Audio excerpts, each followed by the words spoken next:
strength, always ready to help in times of trouble. There's never going to be a moment where God's like, whoa, whoa, whoa, what? Wait, dude, wait, I wasn't ready for this. God's always ready for you. In addition to the verse of the day, we also do the movie of the day. Today's movie of the day is White Chicks. From Keenan Ivory Wayans, the director of Scary Movie, comes White Chicks. A gender bending, gut-buzzing comedy starring funny men, Shawn Wayans and Marlon Wayans. What happens when two fumbling FBI agents disguise themselves as mega-rich princesses to infiltrate high society? Snap! It's frantic, annex, and non-stop hilarity as the brothers go from hopeless G-men to howdy cowdery G-strings. With attitude, White Chicks, baby! Come on now. We're watching the unrated version, so if there's anything nasty happening on the screen behind me, please let me know. Goku hit a 6-stream streak, and Blake's on a 3-stream streak. Blake's been here more than that. I don't know why Blake's streak always resets, because it feels like Blake is here every show, and Goku has been here almost every show as well. So no matter what the number is, brother, no matter who has the highest or who has the lowest, I just appreciate all of you guys tuning in to what we're doing here. And all I hope is that I live up to the expectations that you guys have of talking ball and having a laugh. So that is what we're going to do on today's show as we focus in on what is the greatest sport of all time, NFL football. It's because I lost my screen streak a bit ago because I was not here one stream. But Blake, even before that, I feel like you kept hitting threes and stuff. You're a big 3s and 6s guy. Not saying anything wrong with it at all, but I feel like maybe Twitch has done you dirty because I feel like you've been here every single show. Maybe I'm wrong. Maybe it's Maybelline. But on today's show, we are going to be covering Patrick Mahomes. We're going to talk about Patrick Mahomes to start it out. What's up, Bryson? Good to see you, brother. Pat Mahomes said in a presser that his knee feels great, and he's expected to take the field week 1 for the Chiefs. Obviously, this guy's not going to go out and say that his knee feels bad, right? Come on now. He'd never say anything like that. But realistically, I'm wondering what kind of season we're actually going to get from Pat Mahomes in the Chiefs. This is a team that over the past decade, it feels like, has been running the NFL. And last year, when Mahomes was still healthy, if you remember that injury happened December 14th, like I think it was week 14 or week 15, they were already out of playoff contention by the time Pat Mahomes got hurt. If you remember the discussion around the injury, it was like, why was he even out there? Stupid idiot, dumb theory. This team missed the playoffs with Patrick Mahomes healthy. Did they improve their running game? Yeah, I think so. Did they improve their passing game? Not really. Did they improve their O-line? Not really. Did they improve their defense? No, not really. Did they get Eric Bieniemy back? Yeah, they did, but it seems like Eric Bieniemy is going through a couple of things right now, so prayers to him and his family. Very, very tough situation. I don't think the Chiefs are going to be very good, and I don't think that's much of a hot take, but would I be surprised if they win the Super Bowl? No. Why? Because they have Pat Mahomes. So today on today's show, doubling up. Stuttering so bad to start today's show, which is so good, so good. I was talking to a coworker yesterday. They were talking about BTIs, TBIs, traumatic brain. I can't even talk. What am I even doing? You know what I mean? Traumatic brain injuries. And I was like, oh, I had a traumatic brain injury. And he's like, oh, you had a traumatic brain injury? I was like, yeah. When I got a concussion my junior year of football. I don't know if you guys knew this story, but maybe I'll tell you. I got a, also it's on my other account, which that's what it is, Blake. My junior year of football, I got a concussion the very first play of the very first game of the season. I was on kickoff for whatever reason. As the backup quarterback, I was on kickoff. And I was rolling down the field as fast as I possibly could to absolutely destroy the kick returner, and I got absolutely cracked on the side of my head. And got basically KO'd onto the field. Came back to basically and had no idea what was really going on. 2 plays later, I was back in the game and got rocked again. So hard, right in the front of the face. So two times in like 4 plays in like a 3-minute span, I got absolutely rocked and put on my butt. I ended up basically like falling over on the sidelines and then blacking in at the hospital. This was my junior year. This was week 1. This was game 1. I got cracked. Zach got cracked. There's the AI generation image contest of the day. Zach getting cracked. No. We should do a football card for Blake. A football card. Or like us as a football squad with me as the coach and you guys all as the players would be really cool. Like a team photo. TBWZ team photo with Blake, Oreo, Bryson, CJ, Slade, Unruly, XD1, Andres. Get all the homies in there. C4, PV. Get all of the homies in a TBWZ team photo with me as the head coach. Now that would be silly. Now that would be hilarious. Would we be able to do it well? Probably not. But what do we do well around here? Not much. That's the point of today's show, is to do everything kind of poorly. Okay. I had a stutter basically after my concussion. I got hit so hard right here, which is like the language center of the human brain. I had a stutter and I was not able to talk without stuttering. And my whole entire school thought I was faking it because I was like an actor and I was in all the comedy stuff and I was a jokester and I was a little bit of a, I was a silly guy, class clowny type, if you will. And the whole school thought I was joking, which was very, very sad and very demoralizing, and I felt like an absolute fraud. And my teachers didn't believe that I couldn't read, because if I read for more than 2 minutes, all the numbers started to jumble up, and the words started to jumble up, and I'd get a really bad headache, so I couldn't read. So I couldn't do any of my classwork. So I couldn't do any of my tests, and I couldn't read any of the material that we were studying. So I got C's for the first time in my life because of this concussion. I also began to stutter very bad, and I missed the entire football season, and I lost 90 pounds of muscle. It was a horrible, horrible, traumatic brain injury. All that to say, the reason I stutter to this day is probably because of that play, that one night in football, that beautiful fall evening at Foothill High School. That is probably where this speech impediment of mine first, I can't even say impediment correctly, first blossomed. And so what is the moral of today's story? If your head coach names you the backup quarterback and then tells you to play kickoff return, don't listen to him. He's a dummy. But probably a good guy and probably cares about you. It's probably my fault. Yeah, don't get hit in the head. I think that's the moral of the story, is don't get hit in the head. Blake, I'm going to start the show. I'm going to get through some of the show notes, and then I will open up the phone lines, and I will let you know when that happens. But we are going live on TikTok right now to start talking ball and taking little calls. First and foremost, how good will Mahomes be this season? All of the clips in training camp of him running around and playing backyard football are very, very cool. But there's no threat to get him getting hit at all. And it brings me to a point about training camp videos. I'm seeing a lot of stuff about the Chargers. I'm seeing Quentin Johnston drop passes. I'm seeing Caleb Williams look awesome. I'm seeing things going on in Minnesota that just look absolutely horrible between both of those quarterbacks. I just want to remind you guys, let's just pump the brake a little bit on the training camp footage, okay? These are plays where the quarterback is in no threat of any sort of danger at all. We all hear nobody hit the quarterback, right? They're all wearing their red, stupid, bright jerseys, so nobody hits the quarterback. We see Pat Mahomes rolling around, throwing the ball all over the field, looking absolutely awesome in training camp. There's no threat to him getting actually hit. I just want to pump the brake on all the training camp videos. But when we get to the games and that threat becomes real, I don't know if we're going to see this exact same comfortable Mahomes that we have become accustomed to in the past. We have seen Mahomes get hurt. We have seen him have high ankle sprains. We've seen him come back in heroically. Do you remember a few years ago in the playoffs when Gardner Minshew had to come in? He led the team to a game-winning drive and, all that kind of stuff. And Pat Mahomes took the rest of the game off and then came back at halftime, yada, yada, yada. We've seen Pat Mahomes get hurt. This is his first traumatic, true injury in the NFL. Mobility-wise, I think with modern medicine, I think he's going to be fine. I think Mahomes is going to be able to run around. What's up, Ethel? I think he's going to be able to, or is that Birdie? I don't know. You have so many aliases. He's going to be able to run around and do fine, in my opinion. I think Pat Mahomes is going to be good there. But the idea of being scared of defenses coming at his knee is going to be a real thing. I personally do not think that he's going to be the MVP type guy that we have seen in seasons past, but not for lack of skills, more because of the Chiefs team as a whole. I'm not really high on this Chiefs team at all. What did they do to improve their passing game? They got older. Travis Kelce got older. Rashee Rice went to jail. That's pretty much it.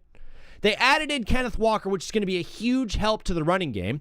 But remember last year, a lot of the running plays are not designed runs. A lot of them are RPOs, and Pat Mahomes is choosing to throw the ball a lot. Is that because he didn't trust Pacheco? Maybe. Is he going to be handing off the ball a lot more because he has K9 in the backfield? Possibly. I see an improvement to the running game, maybe an improvement to the offense overall with Eric Bieniemy being. I don't think the defense got better. I don't think the Chiefs improved. Pat Mahomes getting hurt was not the reason the Chiefs didn't make the playoffs. The Chiefs missed the playoffs before Pat Mahomes got even got hurt.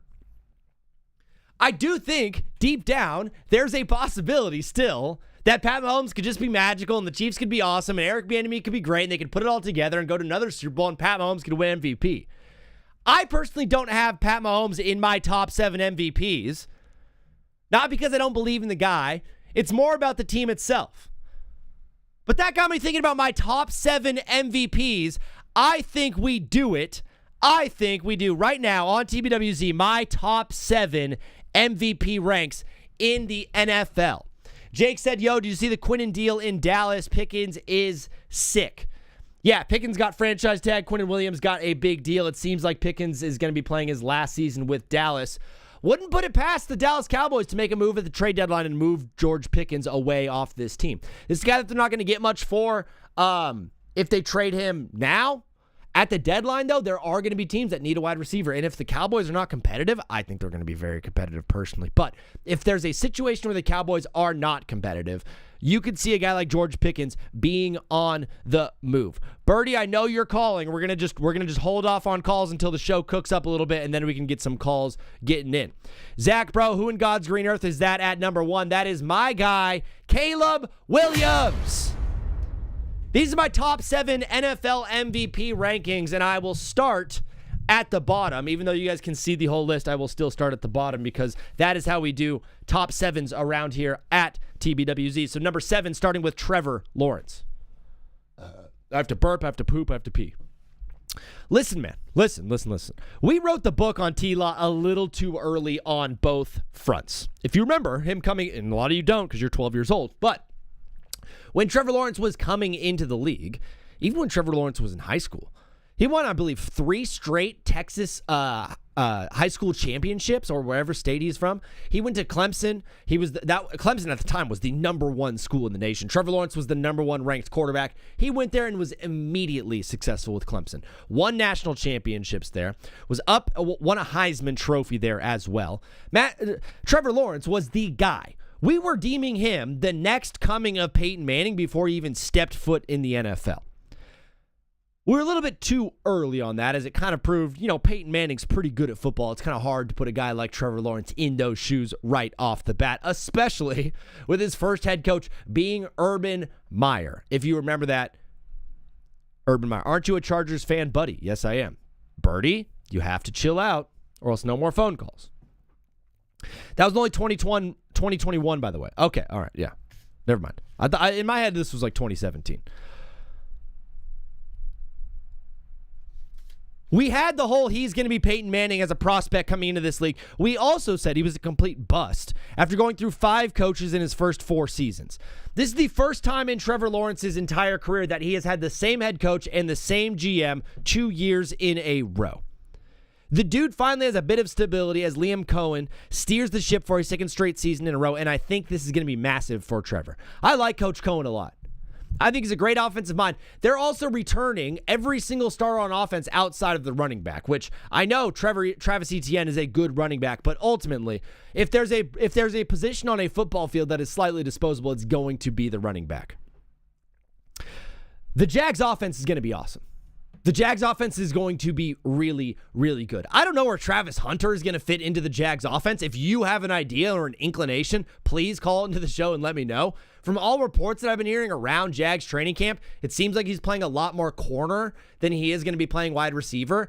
I assume Coach Cohen is going to have a couple of packages for Travis Hunter because we saw him be really awesome towards the end of the season before he got hurt. I'm excited to see what he can do in that offense. Ultimately, I don't know what they're going to do with Travis Hunter. That might be one of the worst number 2 overall picks at the end of the day, depending on how it shakes out. Because ultimately, if he just plays cornerback and he just does his thing, you didn't draft him at number 2 just to play quarterback. You drafted him at number 2 because he could do both. And right now, he's not doing both. But I do believe greatly in this Jags offense, so that's why Trevor Lawrence has made our MVP rankings list. He is sitting there at number 7. At number 6, I do have Matt Stafford. I would have him higher on this list, but since he won it last year, I really don't think he has much of a shot to win it this year. Because if you know anything about the voters, if you won it the year before, they're like, well, we can't give it to you back-to-back years. We have to have new people in here. That's why Josh Allen hasn't won it back-to-back years. Lamar Jackson did it last. It's happened before. I don't necessarily know if it's going to happen for Matt Stafford just because of how good the entire team is. This team is going to be unbelievable at football. I feel like there's a black cloud hanging over the NFL that no one's talking about, and it's the Los Angeles Rams. Everyone goes into every single season with, the idea of parity. Wow, anybody can win it, right? It's football. Any given Sunday. Any team can go out there and put their best foot forward and win the whole thing. In years past, that's been true. Even when Mahomes and Andy Reid were doing their thing during their dynasty, it didn't feel like every single year the Chiefs were a shoe-in favorite to win it. That's what it feels like, though, with the Los Angeles Rams this season. It doesn't really feel like many people in the NFL have much of a chance against the Rams. And a lot of that's going to be because Matt Stafford is as good as he is. What's up, Rick? What's up, Jaden? What's up, Purcell? Good to see you guys in the chat. If you guys want to call into the show, the number's 213-352-5216. If Matt Stafford plays the way he did last year and he throws all the touchdowns and he doesn't have any picks and he leads the team all the way to the playoffs and they look really good and they play really good and they feel very good, I don't even know if that's enough for him to win MVP this season. If he has all the numbers and the metrics, yeah, he's going to do it. But he needs to lead the league in every single statistical category because the writers have proven they don't really like doing repeat MVPs too much in sports. I have Matt Stafford on this list at 6 purely because he won it last year. If he didn't win it last year, I might have the dude all the way up at number 1. Caleb Williams and Jaden Daniels are on the same... Oh, Caleb Williams and Jaden Daniels are on the same level, by the way? No, they're not. One has played like twice the amount of games as the other. No, they're not. And one has Liam Cohen as his head coach. The other has Dan Quinn. I'm sorry, but not even close. Still, Caleb is good. I'm just not saying that high up. I hear you. And this is just a predictive list. Right? Last year, the MVP favorites last year were Josh Allen and Lamar Jackson. They didn't get a single first place vote. Okay? Every year we do this like, hey, do you want me just to give you guys the list of the top guys according to FanDuel or DraftKings? That's not fun. That's not cool. The MVP seemingly almost always comes out of nowhere. I didn't see a lot of shows going with Matt Stafford is going to be the MVP last year, or Drake May is going to be runner-up. That's why you tune into TBWZ to get something a little bit different. We're going to take this call and get rolling with today's show. Do you ever think Puka ever going to make an MVP list? I mean, Puka could potentially get votes. It's going to be hard for anyone to get it outside of quarterback, though. What is up, brother? You are live on TBWZ Widescreen Radio. What's your name? Where are you calling in from? My name is Declan. I'm calling in from Cape Cod, Massachusetts. Declan calling in from Cape Cod. Unbelievable, brother. Has school started for you, Declan? It has not, no. Good. We still are enjoying the summertime with football right around the corner. So, Declan from Mass, tell us, brother, what are you calling in on today's show for? So I got a 10th pick in fantasy football, and I don't really know what to do with it. I might draft Justin Jefferson, and James Cook is also an option there. And then I got a high pick in the second round, so I could take a star wide receiver. Do I go for a double wide receiver, or do I go for a double running back, or do I go for a wide receiver and a running back? Declan, I love the strategic thoughts that are going into this. You mentioned double running back. I often do that double running back strategy, just because I know how much harder it is to get top-end running backs than it is to get wide receivers. I'm one in the camp for just drafting the absolute best player available no matter what your roster needs, and then making trades later in the season for that guy. So let's say you go out and you somehow get Jahmyr Gibbs and Bijan Robinson. You're not going to have both those guys the entire season. You're going to end up trading one of them later on for more pieces. But you mentioned getting Jay Jetta at 10. I have Justin Jefferson as one of my fantasy busts this year, Declan. Yeah. I'm willing to take that risk because you can see how good of a receiver he can be. You can see a J.J. McCarthy, and it's still kind of a risk because he's Kyler Murray, and we see how Kyler Murray is. And I'm not really willing to take that risk. It's just I feel like the running back room this year in fantasy is so much deeper than the wide receiver room and kind of more guaranteed.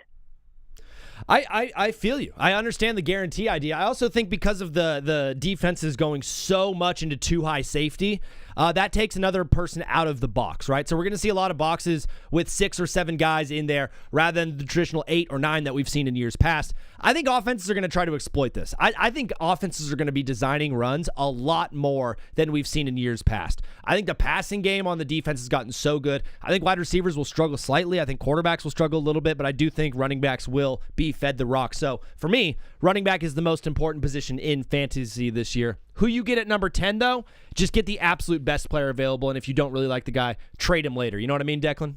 Yeah, I got it. I do have another question. Hit me, brother. Devon Achane is being projected by all these things. I know you're talking about it in your live. He's being projected by all these people that he's going to be a bust because he doesn't have, Tua to throw him the ball. What should I do in that situation? Should I draft him or should I, hold him? I usually do the strategy of I'm only going to draft players on good teams. So right now there's only 10 teams that I'm really going to be drafting from, and the Dolphins are not one of them. However, if you see Achane at a good spot and maybe even falling to the second round in a good place, yeah, go out and grab a guy like Achane. But I do worry about that offense just being absolutely horrible. I had Ashton Genty last year, and he's an awesome talent, but the Raiders were down a lot in games, and they weren't handing the ball off when they're down. I think Malik Willis will be able to get the ball to him fine. I just don't really see him getting as many opportunities with the team being as bad as they're going to be. So that's my thoughts. But Declan, brother, unbelievable call. Before you go, today's question of the day, who's your favorite music artist right now, bro? My favorite music artist is J. Cole. I do have 2 more questions, but I can't get them. J. Cole. If they're quick, we can get them. Okay. Last 2. So Bijan Robinson's on the Falcons. Falcons aren't good. Would you not draft Bijan Robinson because you said, you don't draft people on bad teams? And for Devon Achane, that's probably it, actually. I think the Falcons are going to be good. I think Kevin Stefanski is a really good head coach. I think Bijan's going to be great because Kevin Stefanski, with his time with the Browns, he had a bell cow running back in Nick Chubb, and he absolutely fed that guy the rock. I think Bijan is going to get a ton of touches. I think the offense is going to be good. I don't know how bad Tua is going to look. I don't know how great Tua is going to look. It's all about his head. But when Michael Penix comes back into the mix, I think he's going to be fine. But ultimately, I think Kevin Stefanski wants to run the ball, and he's a great coach. I think he's going to be able to make enough happen over there in Atlanta. Okay. Declan, we got to keep rolling with some calls. But, brother, thank you for following the show. Thanks for calling in, and God bless you, bro. Thank you. God bless. That's my guy Declan getting us started on TBWZ Widescreen Radio. We got another caller coming up, guys. If you want to call into the show, the number is 213-352-5216. We have my MVP rankings I'm going to finish soon. And then after that, we have fantasy football sleepers coming up on TBWZ. What is up, my brother Blake? How you doing, bro? Good. How about you? Blake, how was football practice? Didn't go today. Didn't go today. Because they said they don't want me to get injured, and so I don't think I'm playing. Oh, did you not clear waivers? Huh? Did you not clear the waivers? No, I did everything correct. It's just I'm new to the sport. They don't because I barely know anything. They don't want me to get injured. I think you know a lot of things. I don't know. That's just what they said. Well, they're dumb. Tell them I said that you could play. Blake, we're doing our top 7 MVP candidates for the NFL season. Who do you have as your MVP if you had to predict one going into this 2026 season?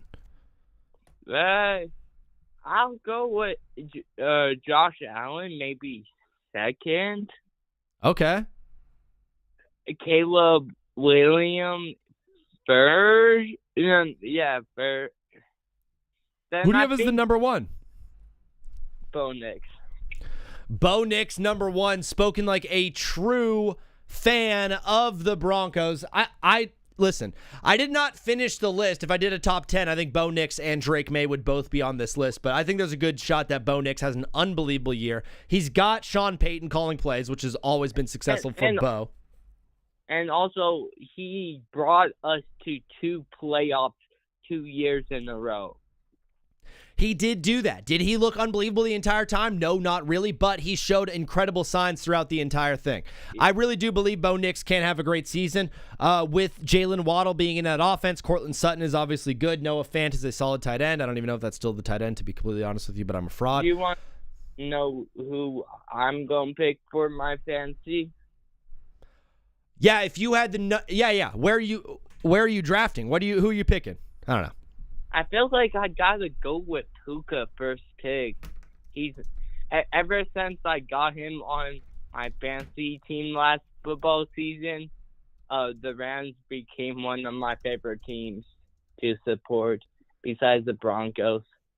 Interesting time to become a Rams fan there, Blake. It seems like with the coalition of Sean McVay and Myles Garrett, it seems like that team is pretty good at football. You said you started being a Rams fan last year? Yeah, just because of Puka. He looked amazing. How do you feel about Puka Nacua during this offseason getting arrested for biting people, biting young women? Well, he did? Yeah. He got in big trouble. He bit a woman on her shoulder outside of the Westfield Mall in Culver City. Sorry, outside the Westfield Mall in Century City, and got arrested and thrown into a mental hospital. I didn't know he did that. What the heck? Is he going to be able to play this season or what? He's going to be able to play. He's not suspended or anything like that. But it is coming increasingly clear that man is cuckoo for Cocoa Puffs, if you know what I mean.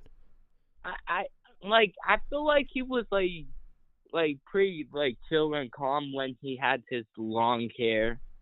He was chiller with long hair. He's a reverse Samson. He ain't no Delilah. Brother, I'm going to do some reckless speculation on this show. Just know I do not have any facts to support this, but I'm going to say it out loud. Puka Nacua does hard drugs. I slightly agree with you. I don't know. It could be true, but I don't know. He's at least doing something, right? He's not just a normal human being. Either it's a mix of CTE and performance enhancers that are causing this type thing to happen with Puka Nacua. But yes, he is slightly crazy, Blake. Brother, we got to keep rolling with today's show. But before you go, the question of the day: who is your favorite music artist? Kendrick Lamar. Kendrick Lamar has officially made Travis Scott, yeah. Wait, which one? Kendrick or Travis? Travis. Travis Scott. Sorry, Kendrick, you'll have to wait another turn. Travis Scott has officially made the list. Blake, thank you, brother, for calling in and being a part of the show. God bless. We'll talk soon. Bye. See ya. We talked about Lawrence. We talked about Matt Stafford. At number 5 on this list, I do have Bijan Robinson. We talked a little bit about it with Declan. But Kevin Stefanski is a dude who wants to run the football. Kevin Stefanski, of course, coming over from the Cleveland Browns. Bijan has been used quite carefully in his first 4 seasons in the NFL, or 3 seasons, my bad. And what I assume is a way to keep him healthy. All Bijan Robinson fantasy football owners know that they use this guy so sparingly and so strangely that it makes you frustrated as an owner. 1 week he has 24 points in the first half. The other week, 4 the entire game. They've always been very careful with Bijan Robinson because I think they've been gearing up to a point where their team is ready to be competitive to Super Bowls, 4 Super Bowls. Arthur Blank, time's running out, brother. Arthur Blank is 90 years old, man. That's the owner of the Falcons. He wants to win. He wants to win now. He went and got Kevin Stefanski because that is a proven NFL head coach. He didn't go out and get some dude like a LaFleur type character that nobody really knows if he's going to be good or bad, but he hung out with Sean McVay for 2 seasons. Got to take a chance on him. No, that's not Kevin Stefanski. Kevin Stefanski is a dude that when he had a bell cow running back, absolutely ran that man into the ground. Arthur Blank wants to win right now, and I do really believe deep down that this is the season when Bijan Robinson is fully unleashed. I know there's issues at quarterback. I know there is. I do think the Falcons' defense is going to be good. I think ultimately they have a ton of weapons that most quarterbacks, regardless of your skills, can find success in that Falcons offense given the fact that you can throw to Drake London and Kyle Pitts, and you have Bijan Robinson in your backfield. And then Tyler Algier to steal all the touchdowns from him. I hate that guy. Ultimately, I think Bijan Robinson has an outbreak season this year, and so I have him at number 5 in my MVP voting. I would have him higher, but, we never give MVPs to running backs, and that's just kind of the way things work. Yo, Zach, I started my own clothing brand. Go check out avanti.us on Instagram. Let's go! My buddy Nico is in the chat. He started his own clothing brand. If you want to click a link to it, it's over in the Twitch chat. Take Back with Zach, TBWZ Widescreen Radio on Twitch. At number 4 on this list, I do have Josh Allen. Josh Allen is currently the favorite to win MVP according to all of the sports books around the universe. But right now, I have Josh Allen at 4. This dude, no matter what, always will have a chance at winning the MVP as long as he is healthy. Could Josh Allen absolutely run the league and destroy everybody and win MVP? Absolutely. I could look like an absolute fool by having him all the way down at number 4. Year in and year out, every single season, I still think the best player in the NFL every single year over the past 3 years has been Josh Allen. There's not another guy on the field that when I need a touchdown, that when I need something to happen for my team, I just trust him. Hey, take the rock. Run the ball, scramble, throw the ball, do whatever you want, Josh. Just make it happen. And that's been the Bills' MO for what feels like the past 4 years with Josh Allen. They get late into a game, they get into the playoffs, they start scratching their head and they go, designed run for Josh. Just designed quarterback keep. That's been the MO for the Bills. Things get tight and they're like, quarterback power right up the middle. It seems like a team that is so reliant on their top end guy in their superstar, their superhuman, their superman to carry them to victory that they don't play as much like a team as, you see a team like the Rams play together. Or the way that you watch the Bears play together last year. It wasn't just about Caleb Williams playing hero ball. It was an entire team effort. I think the Bills get into a little bit too much of hero ball for me, but ultimately that could result in Josh Allen being a runaway MVP. There are a little bit of question marks, though, with the Bills, with the first-year head coach Joe Brady now running the team, and what it might mean for the offense as a whole. Joe Brady's been the play caller. Joe Brady's been the offensive coordinator. Joe Brady's been the guy since Brian Daboll left to call plays for Josh. He's been in Josh's helmet. Where is he going to be this year? He's going to be on the sidelines. He's going to be the head coach. He's got more things to worry about than just the offense humming. We've seen coordinators have great success as head coaches and still maintain play calling duties. I firmly believe that because he's been in the organization the entire time, I feel like he's going to be a fine fit. But you can't tell me there's not a question mark there. Getting DJ Moore is going to be great for Josh, but the real issue with Allen over the past few years is he's just trying to do too much, like I kind of said, man. Dak over Drake May got to be rage bait. What part? You could call into the show if you want, Maddox. Justin Herbert with Mike McDaniel is going to be a problem for the league. Yes, sir. Let's go Bolts, brother. Finally, a realistic MVP vote said the real deal video. What is up, brother? If you guys are in here right now, do you not follow, please hit the follow button. It helps me grow the show. Josh Allen getting DJ Moore is huge, but if you've ever owned DJ Moore in fantasy, you know he's an absolute hit or miss type guy. He could have a 3-catch, 2-touchdown, 400-yard game somehow, some way. The next week, roll out with no targets, no catches. I don't know how it's possible, but DJ Moore is doing the impossible every single week he goes out there. Not trustworthy of a wide receiver. He's not better than Stephon Diggs. Still, for me, the best wide receiver Josh Allen's ever had is Stephon Diggs. I don't think DJ Moore even comes close to touching Stephon Diggs. He's a great wide receiver. He's a good guy. He gets open. He's going to be good, okay? He's going to be fine. I do think, though, the problem with this Bills team is they have Josh Allen play too much hero ball. The last time we watched Josh Allen play competitive football in a football game was in Mile High when he had 5 turnovers. Do you guys remember the fumble at the end of halftime where he just chucked the ball 20 yards behind him? Josh Allen had 5 turnovers the last time we saw him play football because hero ball is just not working for him. It's not working for the Bills. It doesn't work for anybody in the NFL. If the game plan is for Josh just to go out there and save this team, it's not going to work, and it's going to be a rough season for the Buffalo Bills. But I could be dead wrong, and I could have Josh Allen as the MVP at the end of the season if this team plays their card right. At number 3, I do have Dakota Prescott. Drake May got the best offensive coordinator in football and has an elite wide receiver group. Okay. Thank you for the follow, Real Deal. Drake May is the best offensive coordinator in football and has an elite wide receiver group. More elite than CeeDee Lamb and George Pickens? Dak Prescott is number 3 on my list, and he probably should have gotten MVP votes last year. He had an unbelievable season, and nobody really cared at all just because the team wasn't good. It just goes to prove that if your team sucks, it does not matter how good you are. People will absolutely discredit you. He quietly had one of the best seasons of his career and led the best offense in the NFL the entire time. CeeDee Lamb was hurt for a lot of those games, too. Javonte Williams was running his balls off. He was great. Pickens was awesome. They got some really, really good help from Ferguson at the tight end position. The offensive line was blocking well. All those guys are coming back. This offense is all back. They were unbelievable last year. Number 1 scoring offense last year. But the team sucked. So MVP votes, Dak Prescott got no love. The defense got better. The defense improved at the deadline. The defense improved with drafting Caleb Downs. They made a couple of offseason moves. It's year 2 with Schottenheimer. I believe the Cowboys got better on both sides of the football this year. And I do believe that Dak Prescott is going to maintain his elite play over the past couple of seasons. 4 years ago, we were talking about Dak Prescott maybe not being the guy, right? They even brought in, who did they bring in? They brought Cole something. What's his name? Who's the backup that the Cowboys brought in for that one game when he got hurt? He got hurt, and they brought in someone, and they're like, hey, maybe this is going to be the guy. Can someone please remember for me? It's going to make me mad. It's going to make me very, very mad. But I do have Dak Prescott at number 3 just because they are returning the best offense in football, and he played unbelievable last year. I think he's going to play unbelievable again this year. Dak Prescott is a good quarterback in the regular season. That's all that matters. I mean, for the MVP vote, yeah, technically. If he leads his team to the playoffs and he has the exact same stats that he did last year, I think Dak Prescott is going to get first place MVP votes. Putting Caleb Williams at number 1 just shows how little you know about football and Justin Herbert. Boston Big Mouth, if you'd like to call into the show and put that big mouth to work, it's 213-352-5216. Call into the show and say it directly to my face, brother. At number 2 on this list, I do have my quarterback, Justin Herbert.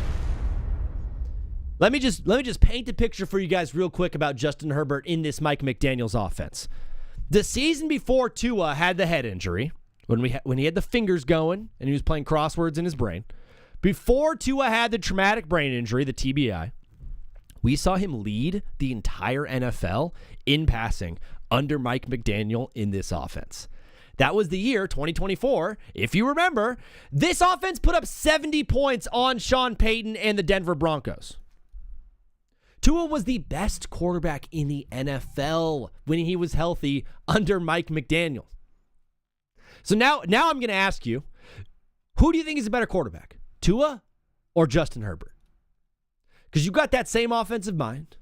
You've got similar skills positions and a big-time upgrade at quarterback. If Tua led the league in passing under Mike McDaniel that year with the Dolphins, what do you think Justin Herbert's going to do? That offense is going to be very, very fun. They're going to score a ton of points, and I think the defense is going to be good too. There are some concerns for the Chargers at the wide receiver position. Ladd McConkey has looked good in camp, but I don't trust training camp footage. Quentin Johnston has dropped a lot of balls, which is very, very unfortunate. That guy's always dropping balls, but like I said, training camp footage is training camp footage. Some guys look good, some guys look bad, and we'll see when they put it all together. But ultimately, I saw Tua Tagovailoa, one of the bottom-end quarterbacks of the NFL, excel in this offense. If you don't think Justin Herbert is going to excel in this Mike McDaniels offense, I don't know if you know ball. All reports are saying that Justin has never looked better or played better entering a training camp than he has for this one. He looks lean. He looks mean. He looks big and strong. Justin Herbert has looked better this training camp than he ever has, and part of it is because of this offense. Muma98 said Caleb Williams crying laughing emoji. You can call into the show 213-352-5216 if you want to talk ball. That offense is going to roll, and Justin Herbert's going to lead the NFL in multiple passing statistics, giving him a great shot at MVP. If he leads the league in passing yards, if he leads the league in touchdowns, he's a shoo-in for MVP, bro. I really do believe that given the fact that he's playing in this new offense, he's going to lead the league in many statistical categories, giving him an incredible shot at MVP. Before I get into why Caleb Williams is number 1, I will open up the phone lines. The phone number is 213-352-5216. If you want to call in and give your take, if you want to call in and say who your MVP is, if you want to call in and talk fantasy football or whatever it is, you can call into the show. What is up, brother? You are live on TBWZ widescreen radio. What's your name? Where are you calling in from? Yasmin, Pennsylvania. What's up, Birdie? How you doing? All right, I have a controversial opinion. You won't like it. Okay, what is it? Kirk Cousins for MVP. There. Yo, you have Kirk Cousins as the MVP, the Raiders quarterback. Sorry, because he's good. Yes, he got into trouble recently, but he's better than Caleb any day. What trouble did Kirk Cousins get into? Well, my friend is a Lions fan, and he told me I'd rather be a Kirk Cousins fan than a Jordan Love or Caleb Williams fan. You're not very high on Caleb Williams. You don't like the guy. You don't like the player. I'm an Eagles fan. We lost to them really badly last year. Of course I'm petty. You know? Yeah, but you could probably acknowledge in the same breath that you're like, yeah, I'm mad at this team because they beat my team. You could at least see that he's a good quarterback. But also, CMC, where is he on the MVP list? Christian McCaffrey, right? Yeah. He's definitely in my top 10. The last three would be Drake May, Bo Nix, and CMC. Also, well, what about an Eagles player?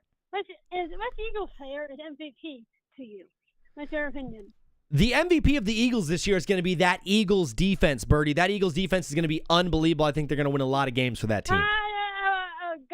Gobert or Carter? Which one? Go Birds! Yeah, our defense sucks, but at least we're not, Rams defense bad. Haha, Rams. Gotcha. Birdie got ya. Birdie, unbelievable stuff. Thanks for calling in. We'll talk to you soon, okay? Do you know what's in my fantasy? Cousins? Who else?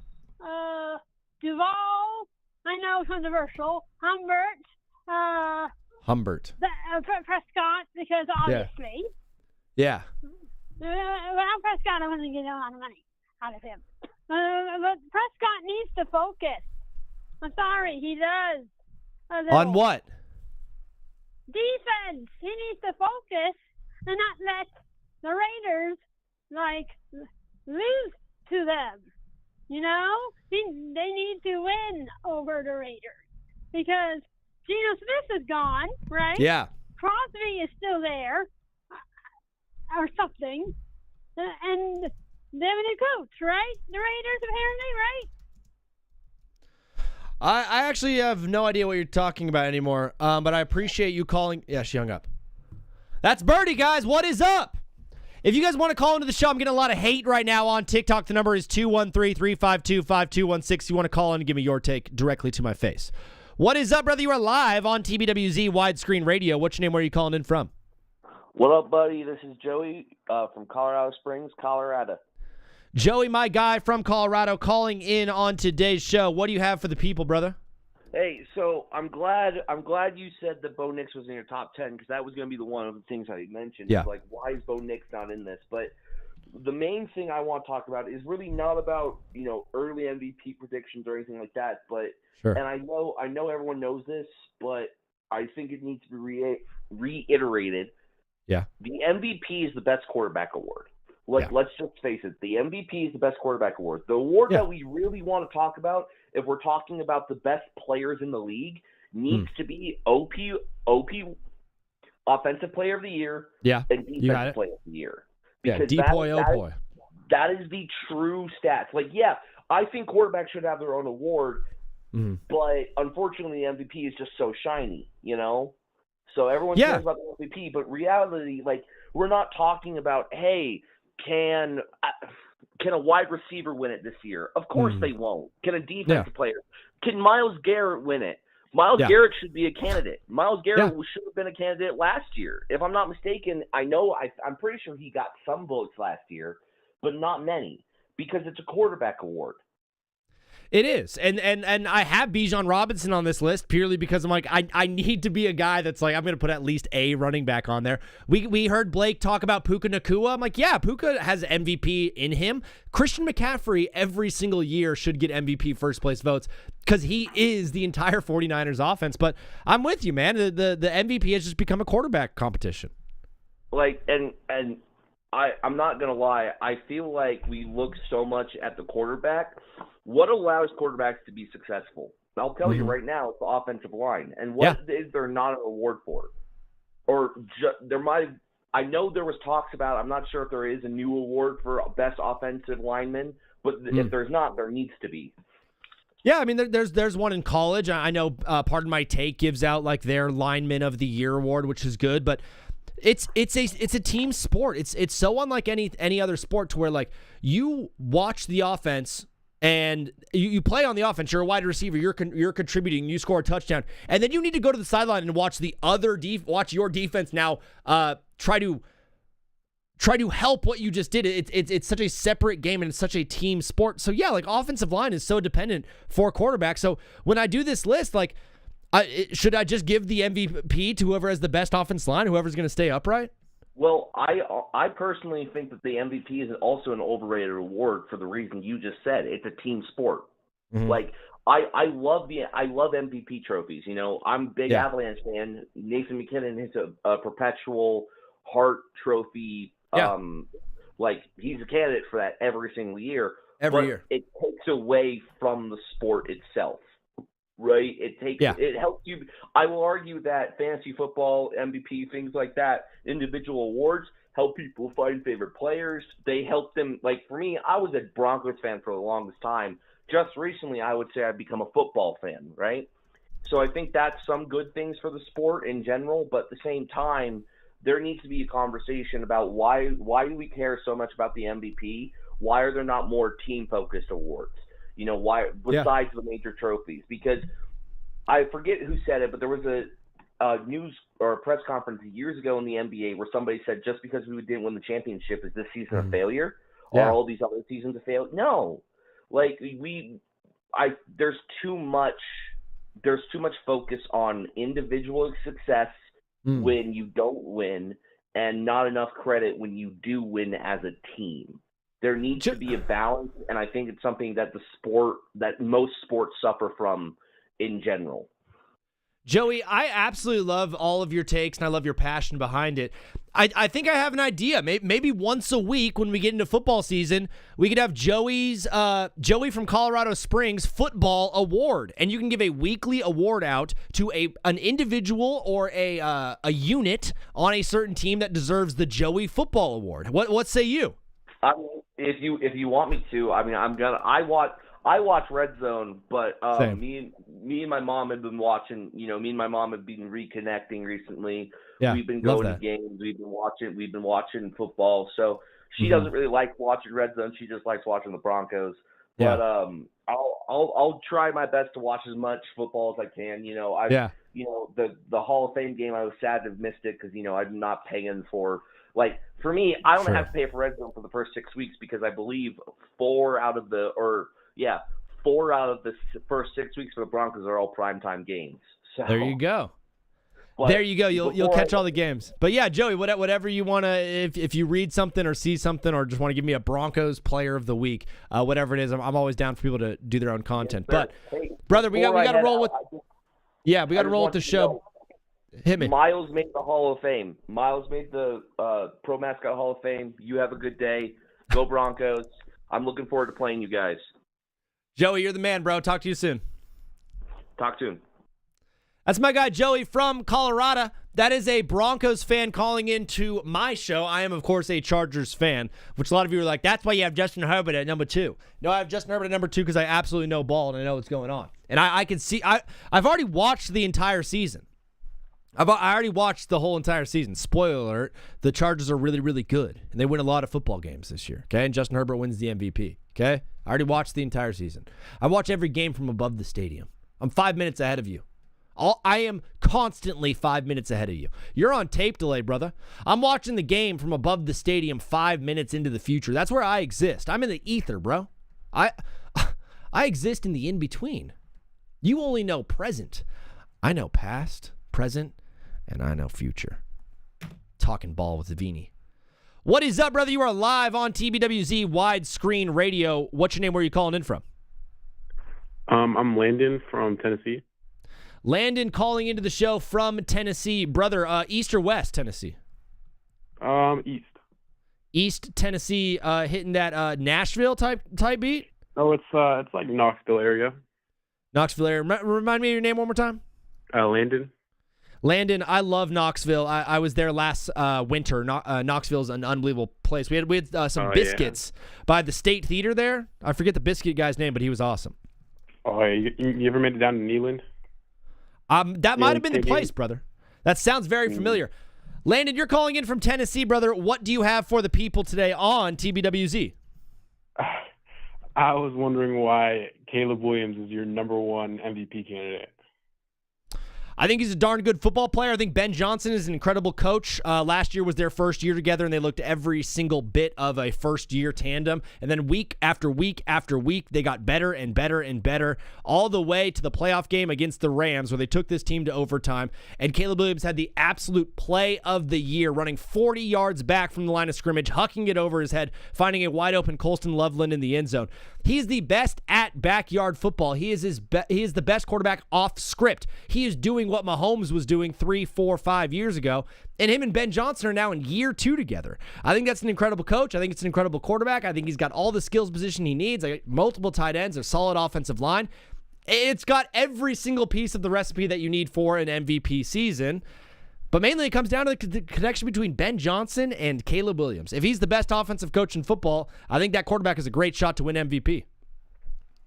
Now, I can get on board with Caleb being, I guess, a candidate, but you kind of have to start with, like, consistency. You know what I mean? I mean, he had, what was it, like the 32nd completion percentage?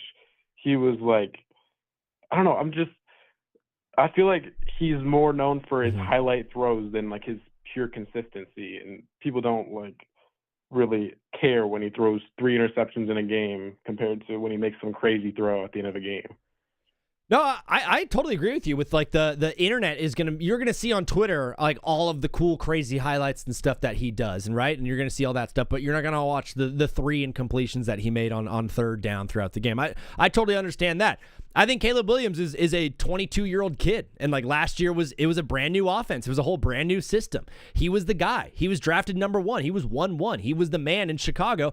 And I think it takes some growing up. You know, we didn't see Josh Allen be perfect year 1, year 2, year 3, and now Josh Allen is perennial MVP. We didn't see Justin Herbert be perfect. We didn't see Mahomes be perfect. We didn't see Lamar Jackson be perfect. I don't know why everyone's like, saying that Caleb Williams isn't good, because he's 22 years old. He's got a lot of room to grow. So if he puts it all together, if he can complete have a higher completion percentage, if he could be a little bit more consistent, and he has the highlight plays, I think he might be a runaway MVP. But you're right, he does need to improve. I think he definitely can be, an MVP level candidate, but who do you have as the MVP candidate, Landon? Do you have a top 3 guys that you're looking at for MVP? Top 3 would be between probably Herbert, May, and anybody can go in 3. Maybe like Dak, maybe Stafford, maybe Josh Allen. Kind of anybody at 3. Yeah, I mean, Drake May might have a very, very good season. I definitely have him in the top 10. I expect slight regression, but in the same breath that I'm saying, year 2 with Ben Johnson and Caleb Williams, it's going to be year 2 for Josh McDaniels and Drake May. Do you think the Patriots are getting back to the Super Bowl? No, I'm a Patriots fan, so I don't know. I want to say yes. Yeah. I don't want to be biased. You know what I mean? No, dude. If I was being realistic.